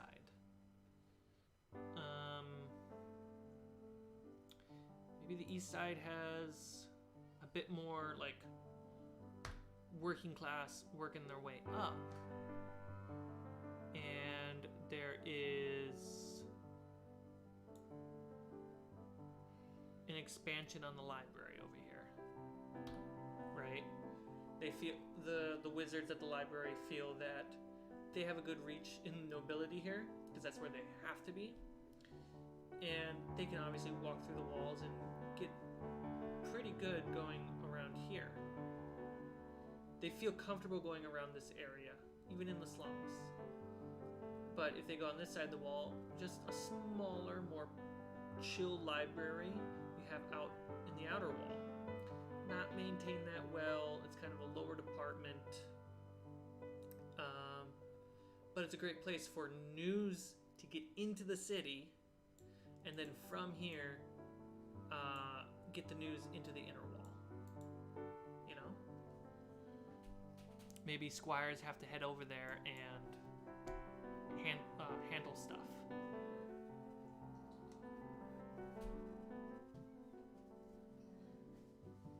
Hey Anthony, I'm a DM in training as well. The tadpole named Matt in love how much effort and care you put into your world. Me on the other hand, as a DM, I just say you're in a town, there's stuff here. Right. Agreed. I kind of, if I wasn't using a module for my first game, I would probably say, yeah, there's a town, there's stuff in there. But I kind of want to be a storyteller. I want to have a basic storytelling language for my towns and my cities and my villages. So that way, when my players enter the village, I can say, enter the dock, there's some general goods, there's a mill, there's a longhouse, there's a watchtower sitting over there, and it gives you this feeling as a player that, oh wow, I'm getting a broad stroke painting of a world right now. Or when it gets into the town and the city, they're not, especially the city, they're not going to any of these places. They're going to want to go in. If they can't get in the inner wall, they'll go to the 9, maybe walk around town to get to the 8 and the 11. Otherwise, they will get through the wall, and they will only be chilling in here. I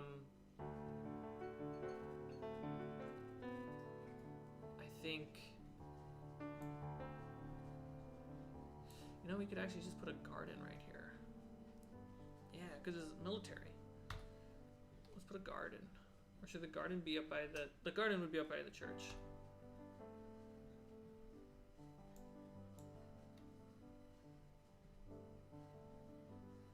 We can put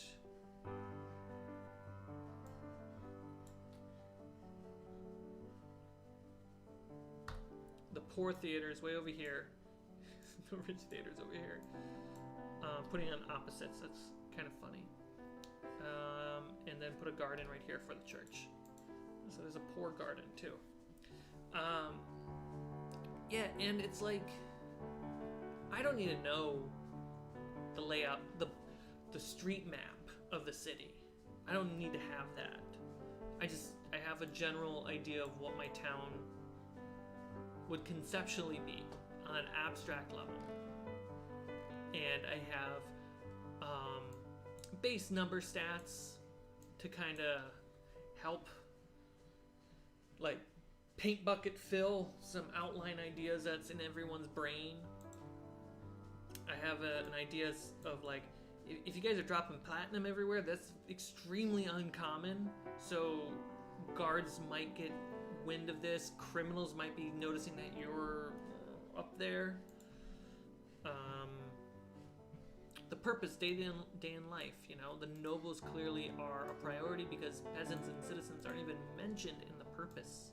Whereas in the town, the purpose of a town, protect peasants and citizens.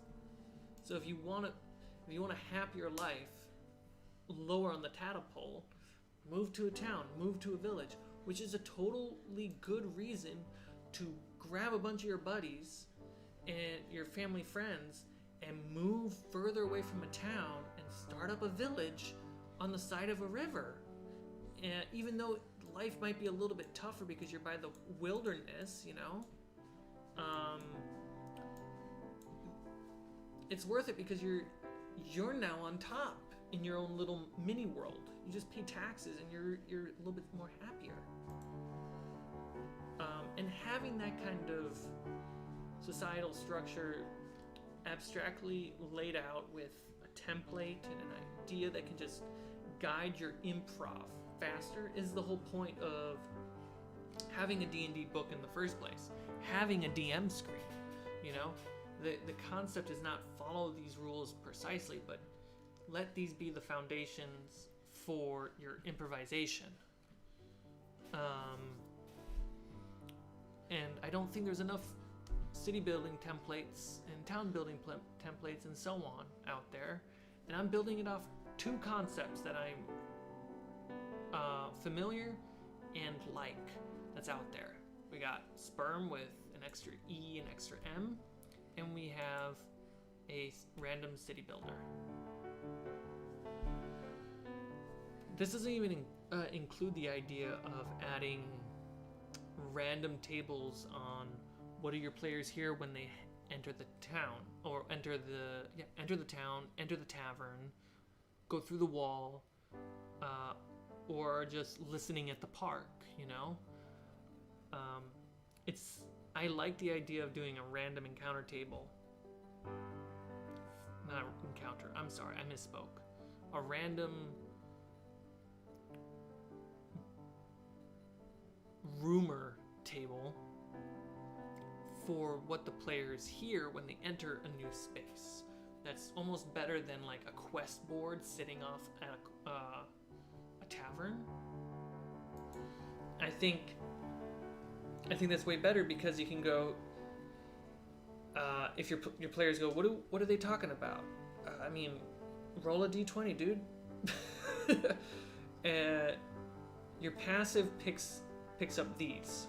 You hear a little bit of this from this group of people. When you're walking by here, you hear a little bit about that. Like maybe like a one-liner, like a soundbite. If you're familiar with broadcast and filmmaking and editing, sound bites are just a quick line, a quick slogan that kind of just resonates and hooks you to wanting to hear more. Producers in movies and television are always looking for good sound bites. There's also such a thing as a Frankenstein bite, which is that happens a lot in reality TV, where editors, due to the producers wanting to create the story, will take multiple sound bites and edit them to sound like a new sentence, and just edit that dialogue on a dude who's looking away and his head is moving, so they'll remove the original dialogue that he's actually saying, and they'll put a new Frankenstein soundbite there, and it'll sound like something new. Anyway, out of the weeds. The passive perception on that random rumor table, which can be a D10, a D12, a D8, D6, whatever you want. Probably when you're starting the campaign, you probably want a bigger one. When you're further in, you want smaller dice.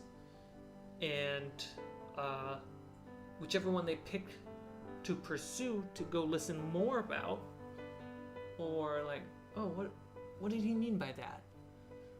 Well, then you say the pitch. You know, you pitch them that quest that they're talking about. Yeah, and all these sections are great opportunities for new rumors to flourish. Do you want to go to the slums? Yeah. I want to go to the slums and see what's going on. Okay, there's the northeast slum. Using my map here as an example. There's the northeast slum, and then there's the southwest slum. Which one do you want to go to? You only have time to go to one. Okay. If I pick one, is there a wrong answer? You know, maybe not. Maybe I'll give you. You can head over to the guy who was talking about it first to determine what's the best, which one you should go to, and you talk to him, you figure that out, and you head to that location. I'll give you that, and then you can do less there. You know, let's say you can have, if you just pick one, you can have 3 scenes there. If you go talk to the person and then go to that spot, you can have 2 scenes there. But if you pick one and then go to the other, you can only have 1 scene at each. It's gambling. D&D is a gamble game. You gamble storytelling. You could always introduce, from Tadpole, you can always introduce a goofy, interesting NPC that might want to show them around town. You can always do that too, and that leads to side quests. Absolutely, I agree. Have a chauffeur NPC ready. Whether that chauffeur is a noble, a military, so political, a military, a religion, or criminal. I would just say criminal would be another one too. You're saying the first step to set up the essentials, a broader world in which we as a DM can then add some spice to? Absolutely. Sorry it took me so long to get to that. But yeah, I agree. That's what I'm saying. It's like, I'm going to toss this. Did I color that? Or is that just being weird? Yeah. I'm going to toss a link to this document in the Discord. And once this is a VOD, this should be linked also in the description. But like, take this, print it, or copy paste it to your own document software, whatever you want, and go to town. Like, this should just be a starting point for all of you, or a default. Like, let's say a way that I could use this too is my parties enter the city, right? And I'm like, I can't think of something cool.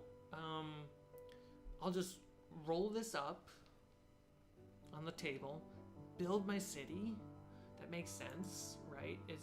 Is it a coastal or inland? And know that. Just know that. And have this. And the more time they spend there, their actions might inspire me, or then the next game while they're still in town, I watch something or read something or hear something that inspires another idea, and I'll toss that in there since they haven't explored the whole city yet. So you could use this as a default to throw at your players and build as you go too. What module are you running if you are running one? Right now I am running the starter set, the Mines of Findela. Is that how you call it? It's interesting. I've definitely reworked it to make it a little bit simpler and put more of the narrative power into my players. I did take the town builder, not the districts, but I did take this aspect right here, SPERM, with 2 E's and 2 M's, and I applied that to Fidelin, I think it's called, Fandelin, the main town that your players go to. And I applied this to it because the module, this is me reading a module for the first time, and I was frustrated. And I talked about this in my, I think in like the second or third workshop video I uploaded to the channel, was I couldn't digest the information giving to me, how they're structuring out the town. I understood like, oh, this NPC has this information, this NPC says this NPC knows this, plus this NPC's information, plus this person's. I was just like, I'm done. What? So breaking backwards, going in a backwards direction, breaking down that module's town with social, political, economic, education, religion, military, and magic, and going, who do they go to for religion information in this town?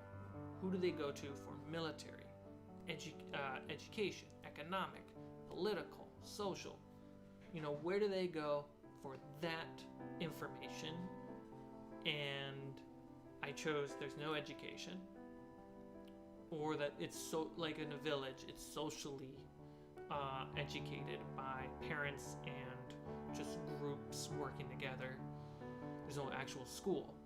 There's no military, which allowed it's not really spoilers, but the local bandits. It gave me an understanding of the purpose of why there are bandits in the town beyond the plot that's in the module. It's like there's no military in this town. It's a perfect opportunity for criminals to come in and take control. Magic, here and there, maybe none there, maybe more over here. Yeah, this is an amazing tool, understanding the pillars. And if I'm creating my town from scratch, this is going to be an amazing tool as well to understand. It's broken slightly into more districts areas, and that doesn't have to be the case. You know, you can randomize it. You can randomize it all you want, and it doesn't even. There doesn't even have to be a church in Fandelin. I don't think this is a spoiler. In Fandelin, there is no church in the town, and it's considered a town, not a village. When you look at it, it looks more like a village, but there is a shrine and there is a cleric. And when I was looking at it in the eyes of SPERM, my idea was, oh, hey, you know, there's a carpenter, a tough half-orc carpenter who's building up the town, and or at least is the guy to go to, and he built up the church. Oh, and then I burnt down the church before the players got there. So the shrine was more of a burnt down shrine. I then, eventually the players learned that I had the bandits burn down that shrine. Which then, they were like, have they been doing that to other places? Well, they burnt down the old manor on top of the hill. Okay, so they burnt down that manor. And then they find out that the bandits are still going to the manor even though they burnt it down. Oh, that's interesting. So I allowed my brain to come up with a creative plot hook or pitch to send my players in the direction of the module. I also then, with the lack of military, I invested some more time in the bandits that are in that town and created a couple mid-level bosses that were just kind of the heads of the criminal organization there.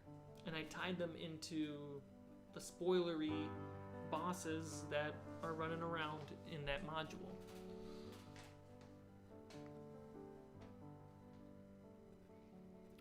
I find that, Tadpole, I find that I find that modules aren't organized very well and the info is all over the place. Yeah. And it's not, even if it's themed, it can sometimes feel unthematical at times. So, I'm going to be doing a lot of twisting and turning in this module. But that being said, when I first opened the module, I read the whole thing. I put sticky notes everywhere throughout that module on where, like, okay, my druid will have connections here, my rogue will have connections here, my fighter will have connections here, and so on and so forth. And then I also took grid paper and mapped out every map. I didn't know, because this is my first time DMing, I didn't know what direction my players were going to go. So I mapped out the entire module. I have a few of them right here, I'll show you.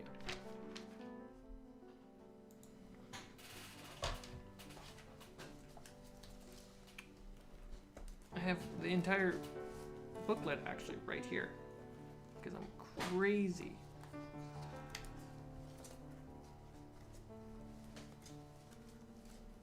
One more page.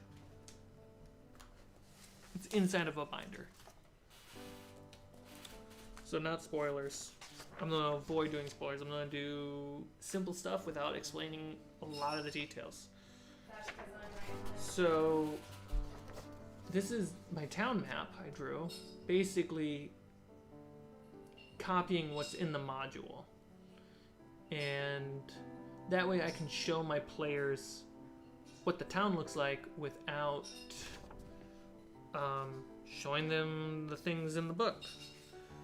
The regional map, I drew one for me. Essentially I copied what was in the book. I did end up photo scanning that with my phone and then coloring it in Photoshop and this way. And I put, you know, the red drawings, some dwarven ruins on there. And what this was, that mid-level boss that I created for the bandits, when they opened his safe, I gave them this map of the region with notes on, like, oh, there's something here, but it's not marked like ruins or cities or towns like other stuff is. So there's something hidden here.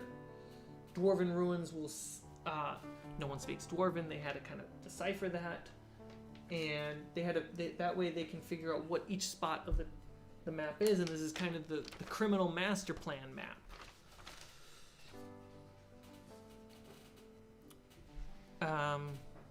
Let's see here.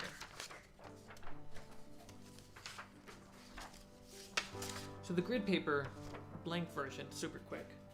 It is a printing paper size 8x11 or whatever it is, and it's just got 1-inch grids. It's great. It smells great too. It smells like good paper. I got like a stack of 500 of these in one order. I have some random ones that don't come in the module that I had to quickly draw. This is just entering the town because we had an encounter there. I didn't fully do the tavern, but in my campaign I burned it down. When they got to the mid-level boss, I had to burn down the tavern. And you know what? The players were super upset in a good way that tavern was burnt down. It was the one place they were hoping that wasn't going to get burned down because they invested the most amount of time there. People who've run this module will know this map. And it won't be a spoiler. You know? So it was a good, right off the bat, just trying to figure out where all these possible encounters are in the module themselves that are part of the module's plot. I invested buttloads of time making the maps. And it was a good exercise for me because I was learning like, oh, I need to make repeatable imagery in my maps. So I was like, this is, if this is the 5th encounter they've had, okay, that's just dirt and a rock, because Carmichael has drawn dirt and rocks this way this entire time. This is water because this is what Carmichael has always drawn with as water, and that's just grass. So, yeah. And so once I finish up the module, which is going to be a bit of time, not a lot of time, then I'll move into taking this, and I might even take this and toss a new town in that module in case they have to bump into it. But yeah, I'll probably apply this to the module eventually or right after the module.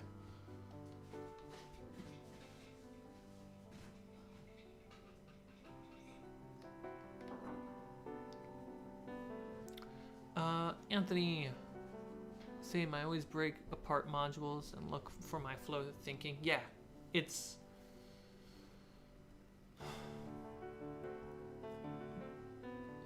I see the purpose of a module, but it doesn't rub me the right way. So it's like a module... I don't know what's happening behind me, but something's happening. A module is a plot that doesn't matter what your characters are, right? Sometimes that's fine. Sometimes that's totally fine. It's kind of cool, especially for one-shots. But when you're doing a campaign, you want the plot to be tied to the characters. I know Brendan Lee Mulligan has talked about how he doesn't come up with the campaign until his players have picked their characters. So that way the NPCs and the towns and the locations are built off the backs of the character creation. And I incorporated that a little bit into my playthrough of this module. I'm looking forward to get back into it because I have a few really cool ideas. And yeah, I think that's what the point of a module is. It's like, here's a default, just like a template, here's a default plot, you know? And take it as you want. Upgrade it, use it as is. It's fun. I'm trying to say your name right. Elian? Elian? Ellie, hey Cmike, completely unrelated. Are you still vegan? Yes. I wanted to try it out for a while and see if it's for me. I remember I asked you about it on Instagram, and yeah, I'm still vegan. Haven't had a piece of meat in me for a few years now, or dairy. I had a little bit of butter on a potato in Guatemala because that was kind of the situation. But, you know, I'm not gonna, no, throw this potato away. No, I'll eat it. You've already put the work into making it. It sucks that butter got put on it. But thankfully there's more food around it that I can eat too. That's why I like the Curse of Strahd. The plot is determined by the players, and the only goal is to defeat Strahd. Right. I like that. I've been investing some time into kind of breaking down how to work villains correctly with my brain. I might do a stream about that, and it'll be just a casual walkthrough of that. And let's see if I can build a proper template for me to use villains correctly.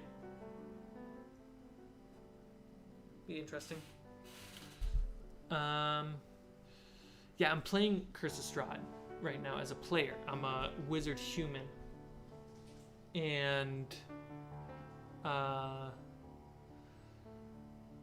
friend is DMing for her first time, and she picked Curse of Strahd, so we as a group are kind of trying to not learn too much about the Curse of Strahd plot.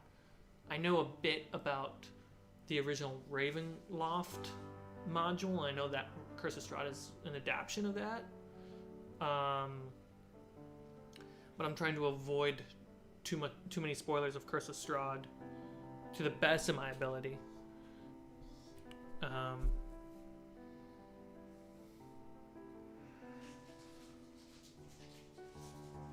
Villains are hard to roleplay. They're also hard to play because you're only one person.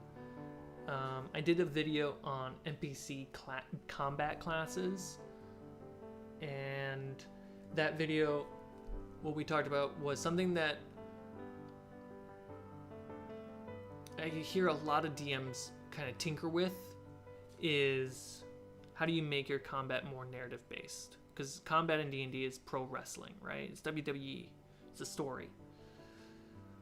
So how do you take enough mechanics out of it for you as a DM, so that way your processing power is more free for narrative storytelling during the combat? And I had 4 classes for my NPCs: skirmisher, archer, tank, and caster.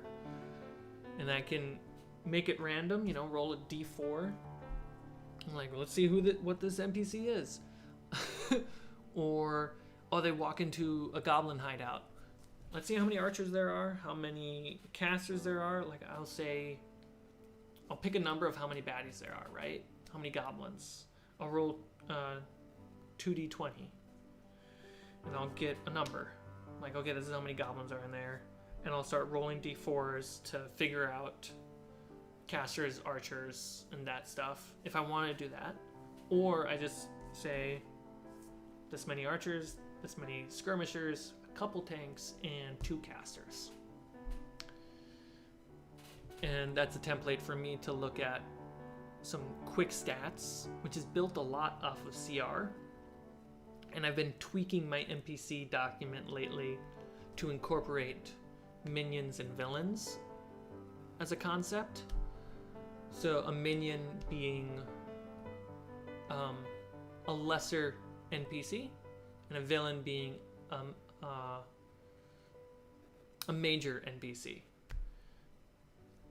I call them villains and minions instead of just normal NPCs, because I'm assuming if they're in combat, they're fighting them.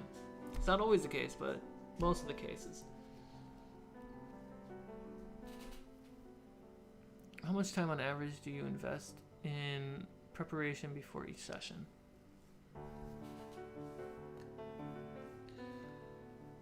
It's a combo. So, because I'm doing a module, I think I spent the first week when I first got the module to read through it, to make sticky notes, place them everywhere throughout the module, and start drawing maps. The map drawing expanded to 2 weeks, and it was more about prepping the module and creatively getting myself in there and having a visual guide through that world, right? Once you start making combat maps and replication, and you start replicating town maps so that way your players can actually see them, you get very familiar with that module to the point that you can start guesstimating a bunch of stuff. And then the session prepping, I'll maybe make I'll write down 3 possible scenes that could happen that I based off where they left off. And I'll write who's in that scene, what the general topic will probably be. Outside of, and I'll make a note, are they a social NPC, a political NPC, economic NPC, and that can guide the direction of that NPC for me. And maybe one of those 3 scenes are something super special I want to do. And I'll make a note where I kind of want to make sure they get to, like a checkpoint mark, and ideally they can get to that checkpoint.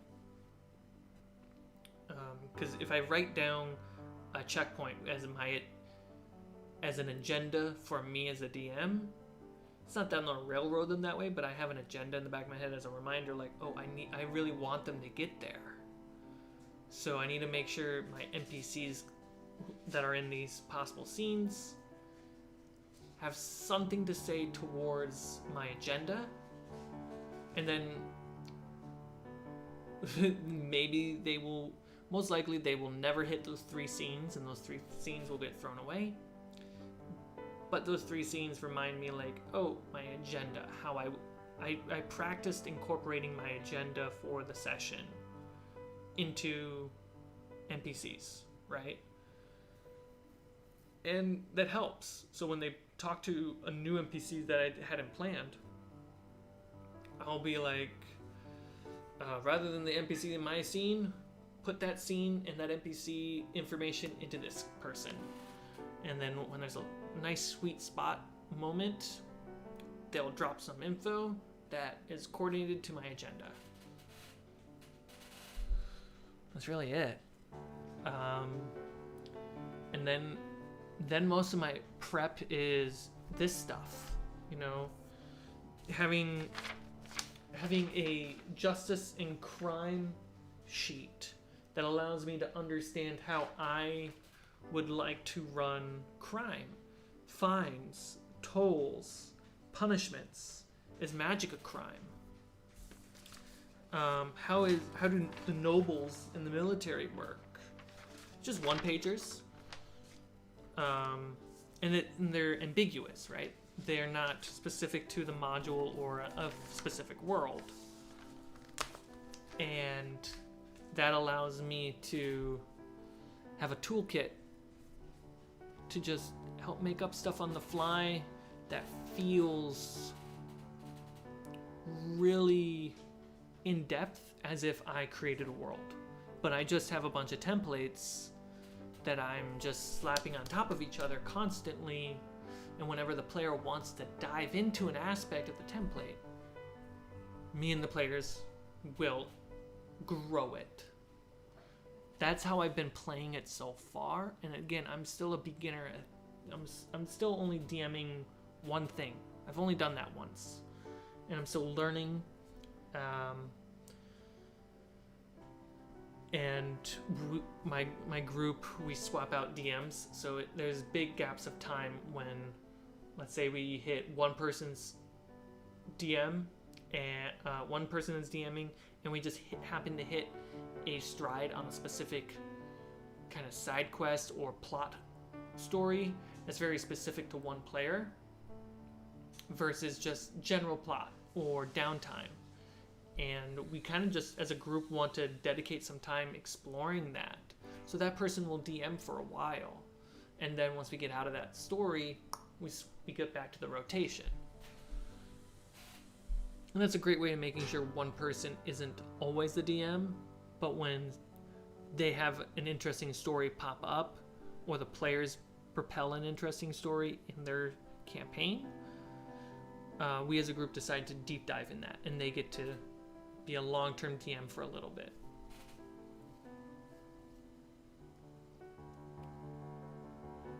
And I hope, Ellie, that answers that question on how I prep.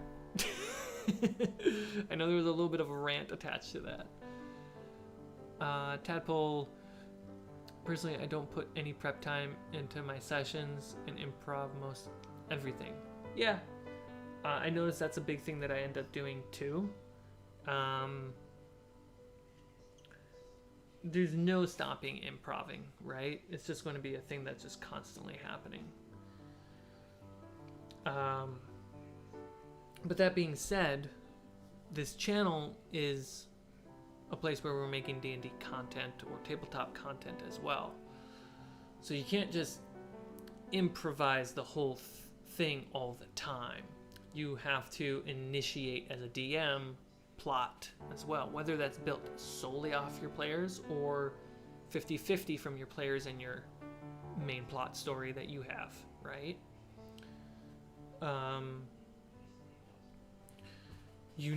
When you're making tabletop content, actual play content, it's different. There's just difference. You're improvising towards something versus more so than in a home game where you're just, hey man, I don't know what's behind that door until you open it. Shout out from Australia, you beautiful man.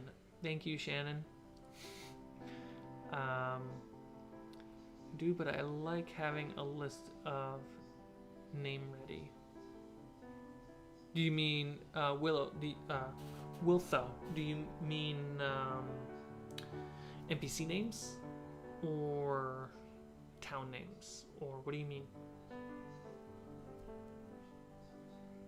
I'll probably wrap this stream up in a little bit. If you have any questions or thoughts you want to share, toss them in the chat for improv.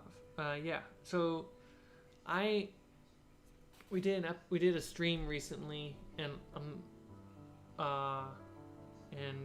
a summary recap video is being made for it. I did a kind of a group think with the chat on NPC names, and we structured them by ability score. We also then played with some fairy names and fairy titles for fun. But I really like the idea of structuring your NPC names, or at least your list of NPC names, by ability score.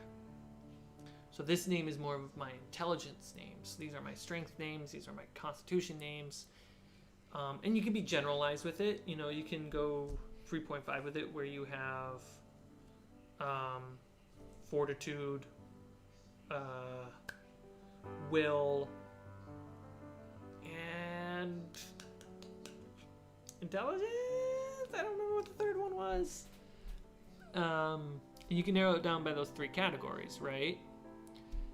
And though you can use those in any situation.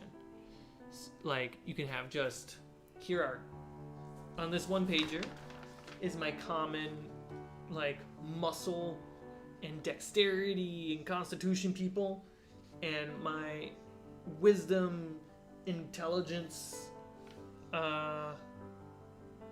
people, and then my super charismatic people, or just two columns, right?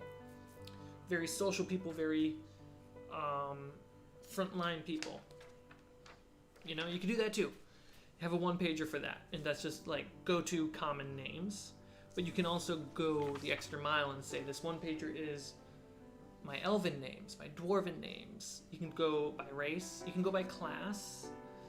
Though class isn't usually the way people enter and go into towns. Like, you usually go to a dwarven city, a common city. Common city being like common is a shared society made by multiple species and races, and everyone can speak common. So you'll bump into a bunch of different people. Go into a dwarven city, a racial or species specific town or city, you're going to believe that there's going to be more dwarven names, more dwarven language being used. So warlocks. This city Warlock City. This city has nothing but warlocks. Forget about your wizards, forget about your sorcerers, forget about your clerics. Eldritch Blast all the way. And you can have your muscle list and your brain list of names. And you can break those down into all the ability scores. And you can just have like a few each, you know. The more categories, the less names per category. The less categories, the more names per category. Hope that makes sense. And the point of doing that is that names become a shorthand of storytelling from you as a DM to your players. When they hear a name that sounds very strong, like a dude could take a punch, they're going to shift how they talk to that person and what they seek from that person versus the person who sounds very elegant or very rich and noble by their name. And the same logic goes with cities, right? If you have common cities, make sure those names follow a very thematical idea. Make sure that dwarven cities have a very thematical sound to them. So you could use the word core. There was a video on that. You can use the word core. It's a very harsh, short word, and tack that onto whatever dwarven city that comes by. So what do dwarves name their cities off of? Well, for your world, let's say they name their cities off their fallen heroes in war. Okay, so let's pick a name from The Hobbit.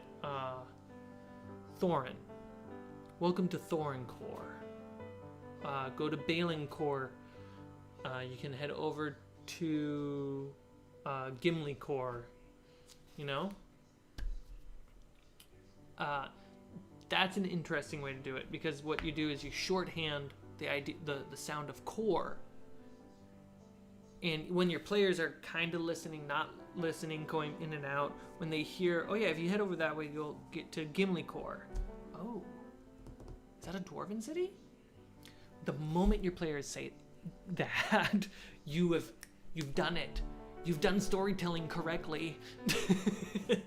It's like having cinematic language and knowing when the villains always enter, the antagonist always enters from screen left in Western culture, while the hero always enters from screen right in Western culture, because you write from right to left.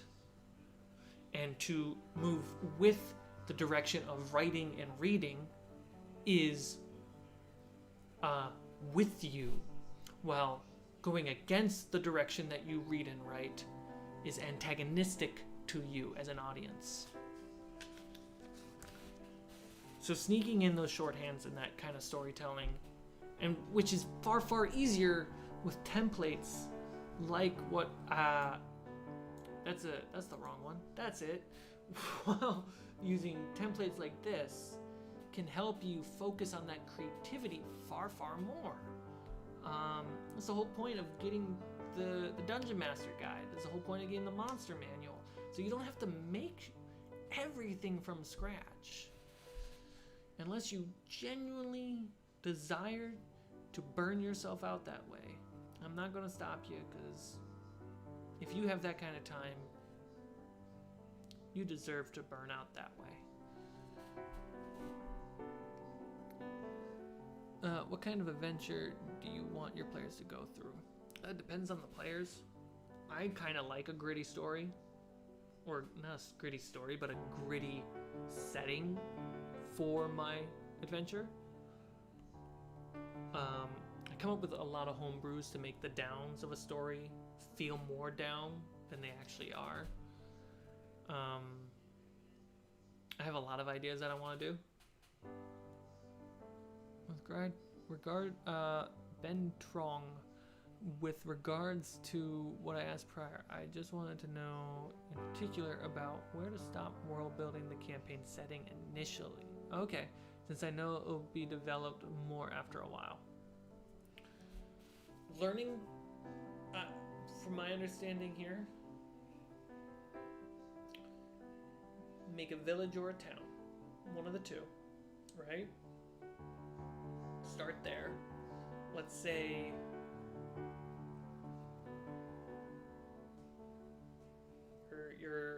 your party arrives to a village because the local lord hired them. I love this one. I'm probably going to use it on camera someday, is the local lord hired them because they got word that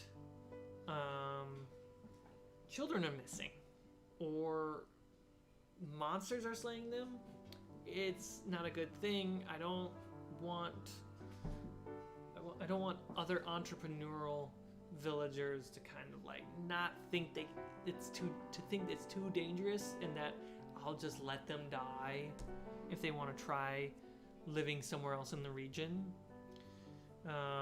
Can you go check it out and kind of make it safe for them and kind of solve the problem, make it go away? So you arrive in this village. So all you needed so far is this single document,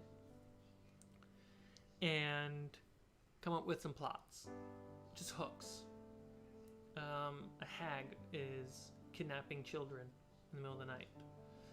A forest spirit is upset that the new village is chopping down trees here. They picked a bad spot, and water creatures or fae are too nearby, or they're impeaching on they mined some minerals nearby, and they're using, I think there's a Pathfinder thing, some cold iron that fae really don't like, and fae have been getting really aggressive there, and you got to solve that problem.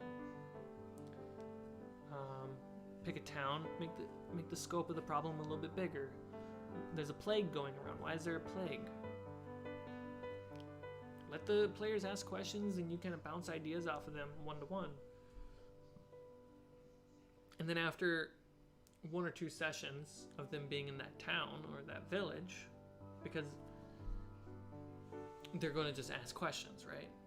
And once they've asked enough questions that you are now interested in exploring the directions of those questions, they don't know, but by asking questions, they have been writing ideas for you. And you just take advantage of that, and you just start here and work your way out. I like just having basic function, how the world works. I like having that as my world building more than I do like making maps. I will make a map for hours, and this is freaking cool and exciting. But I feel more relieved in the game sessions when just having information on how the world works structurally. Because I can say your character would know that they can't just go break into the noble's house, because if they did, they'd get hung.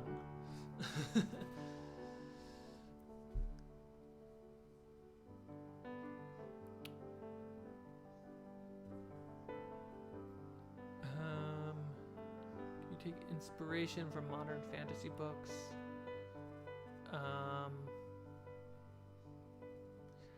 I don't entirely. I do a bit. 100% I do a bit. But I also take a lot of inspiration from just older movies. Movies are pretty good plots. I take inspiration from what other DMs put out there on the internet. I was like, oh, that's a cool idea. Like druidic language. I'll take that, toss it in here, and I'll have that prepared. I know how druidic language works in my world. And so when a plot thing happens and the druid wants to do stuff, well, the druidic language works this way. Oh, cool, I'll use that to solve the problem. Great.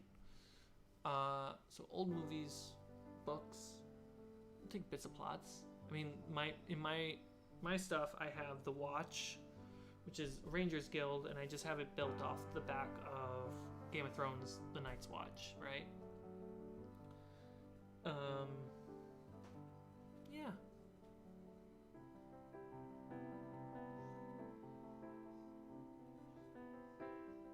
So if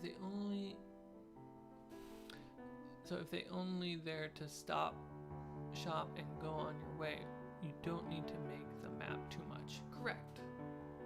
Wiltho, that's absolutely correct. Like, look at, if you can see this right now on the screen. Look, this is the village template. General goods, mill and storage, village kitchen, longhouse. That's kind of the hall, city hall. Homes, watchtower, farm 1. There's not a lot to do there.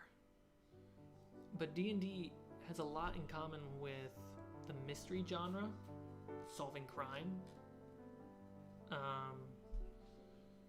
There's a lot of similarities to that, and not a lot of people play with that in the sense of like going into a dungeon is not an action adventure.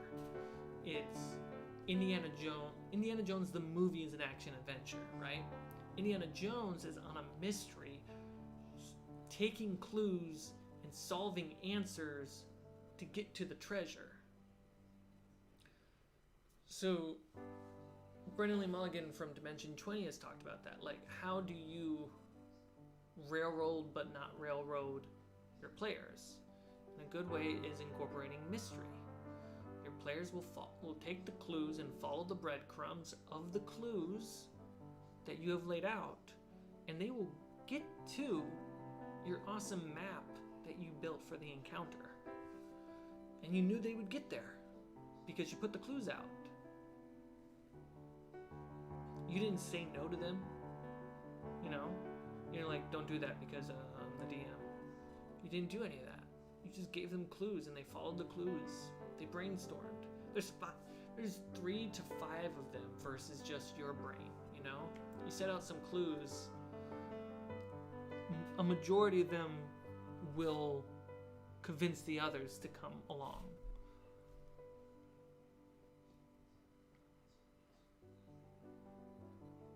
Where was Allie for the one shot?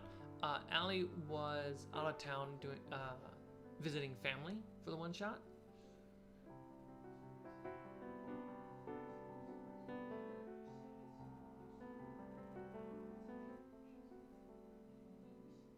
Ben, you're correct. It's a collaboration. So when you start a campaign, it's not always the case, but sometimes the case, where you go, hey guys, what do you want to play? Because you are going to do the work to build something for them to enjoy. Might as well know what they want to do, and might as well know what they want to play, and how, you know, like pitch them a theme, you know. You guys want to do a horror game? Yeah, let's do something spooky. And one person's like, I don't know about horror. And that one person, you go, okay, let's do a consent document. I'll write something up and put some like dark themes as a list, and you let me know if you're 100% down for them, 50% you want them kind of be in the background, or let's just not talk about this because it's a hot button issue for me. Great. What are some fears that you're okay with me utilizing for storytelling? What are some traumas that you want me to avoid? Traumas in that question, you know, they don't have to answer the question super specific, but like if they have a specific trauma and they feel comfortable sharing that with you, that's important to know. Like, I'm not going to bring this shit up. I'm not going to bring it up because I'm being a good friend. But then getting that information from your players, you go, okay, everyone's down for this, everyone's down for this, some people are down for this, hard line for these. All right. I can, just like hosting a party for your friends, right? Hey, for movie night, does everyone want to watch Star Wars? Hey, I'm cooking at the house party tonight. What does everyone want? Hot dogs, hamburgers, corn on the cob. What do you guys want to eat?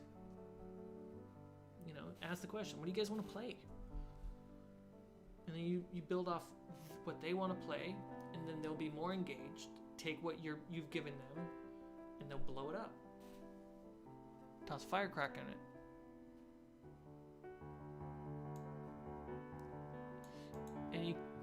tips for creating clues and mysteries for players. I often run into the problem of either making mysteries or clues obvious or too hard.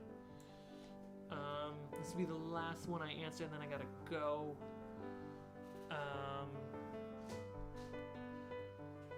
Clues that are too easy are not a bad thing. Clues that are too easy make me as a player feel smart. It makes me feel clever when I'm a player. I'm like, I know where to go. Let's go that way. Yeah. Clues that are too hard.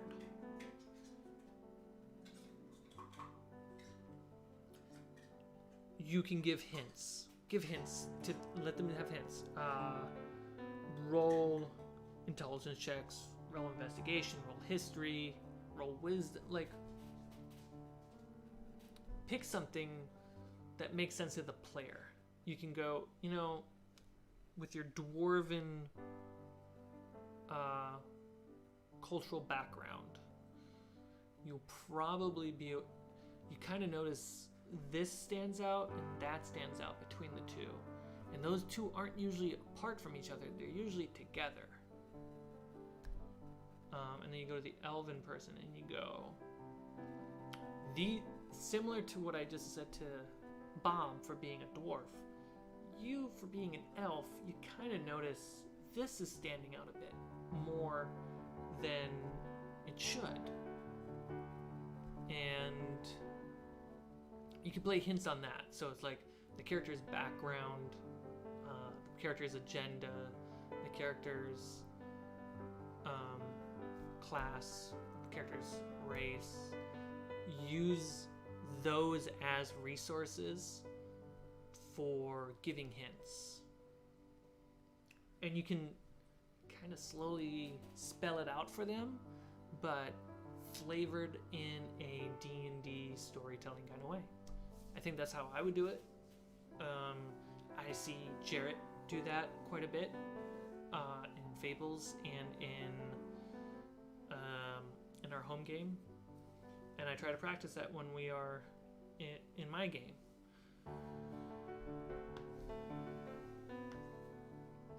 So yeah. So we built a city, a super simple city, built off of the back of the town builder, which was built off the back of the village. And really the difference between cities and towns is size, a little bit more meticulous detail on the nobles. Obviously you can take these details and carry them over to town if you want. More scribes, more bodyguards, more military, more craftspeople. You're going to have a variety of blacksmiths, a variety of bakers. Your players are only going to visit one. The only time your players, from the perspective as a player, the only time I would go visit your second bakery is, one, if your other bakery didn't have what I wanted. Two, if your baker starts talking about a rival bakery. And I'm like, what is going on? I need to know what's going on. Why is there a rival bakery? What are you guys bickering about? And right there's a quest, right? There's a couple churches in town. The closest one is here. You have a small little library outpost in the outer part of town, but when they go to that little library, it's kind of shitty. It's kind of low budget. And you can talk about, well, we have to hit up the main branch in the Noble District. Oh, there's a bigger library in town. I'll just go there. And you pass by them. But they learned that there's a small one in the outer town. And they learned a little bit, they felt like, oh yeah, you do have a lot of complex stuff moving around in this town, when all you have is actually this. You know? Hashtag bickering bakers. Bakeries. Yeah, so that's what we talked about today. This document should be available to copy and paste and manipulate and change creatively how you want in the description below. It will also be linked in our Discord, our Fables Discord, which is linked below, where we have a big section for homebrew conversations. We talk general D&D, we talk off topic. Anyone's welcome to come there. And we also have announcements for VOD uploads, live streams, both here and Twitch. So that way you can get notified faster and easier than YouTube being broken or Twitch being broken. Yeah, and I'm also doing question of the day as much as I can. Toss out a D&D question and invite creative brainstorming and creative thinking on the Discord. All right, that was a great live stream. Thank you everyone for swinging by on a Sunday evening. And Myro in the chat is a mod on the Discord, and Myro also helps me do some editing on this channel, which is awesome.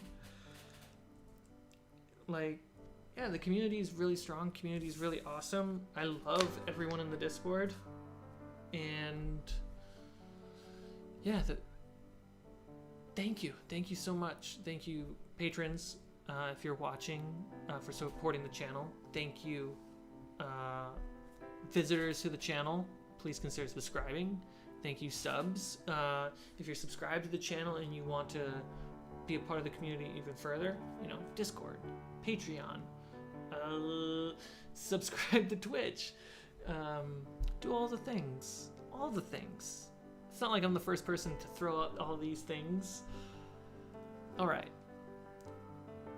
Thank you so much for being part of this live stream. If you're here in the live chat, thank you so much for making it all the way to the end of the VOD. If you're watching this afterwards, have a good night, a good morning, good afternoon, and remember, use your Thaco. Bye.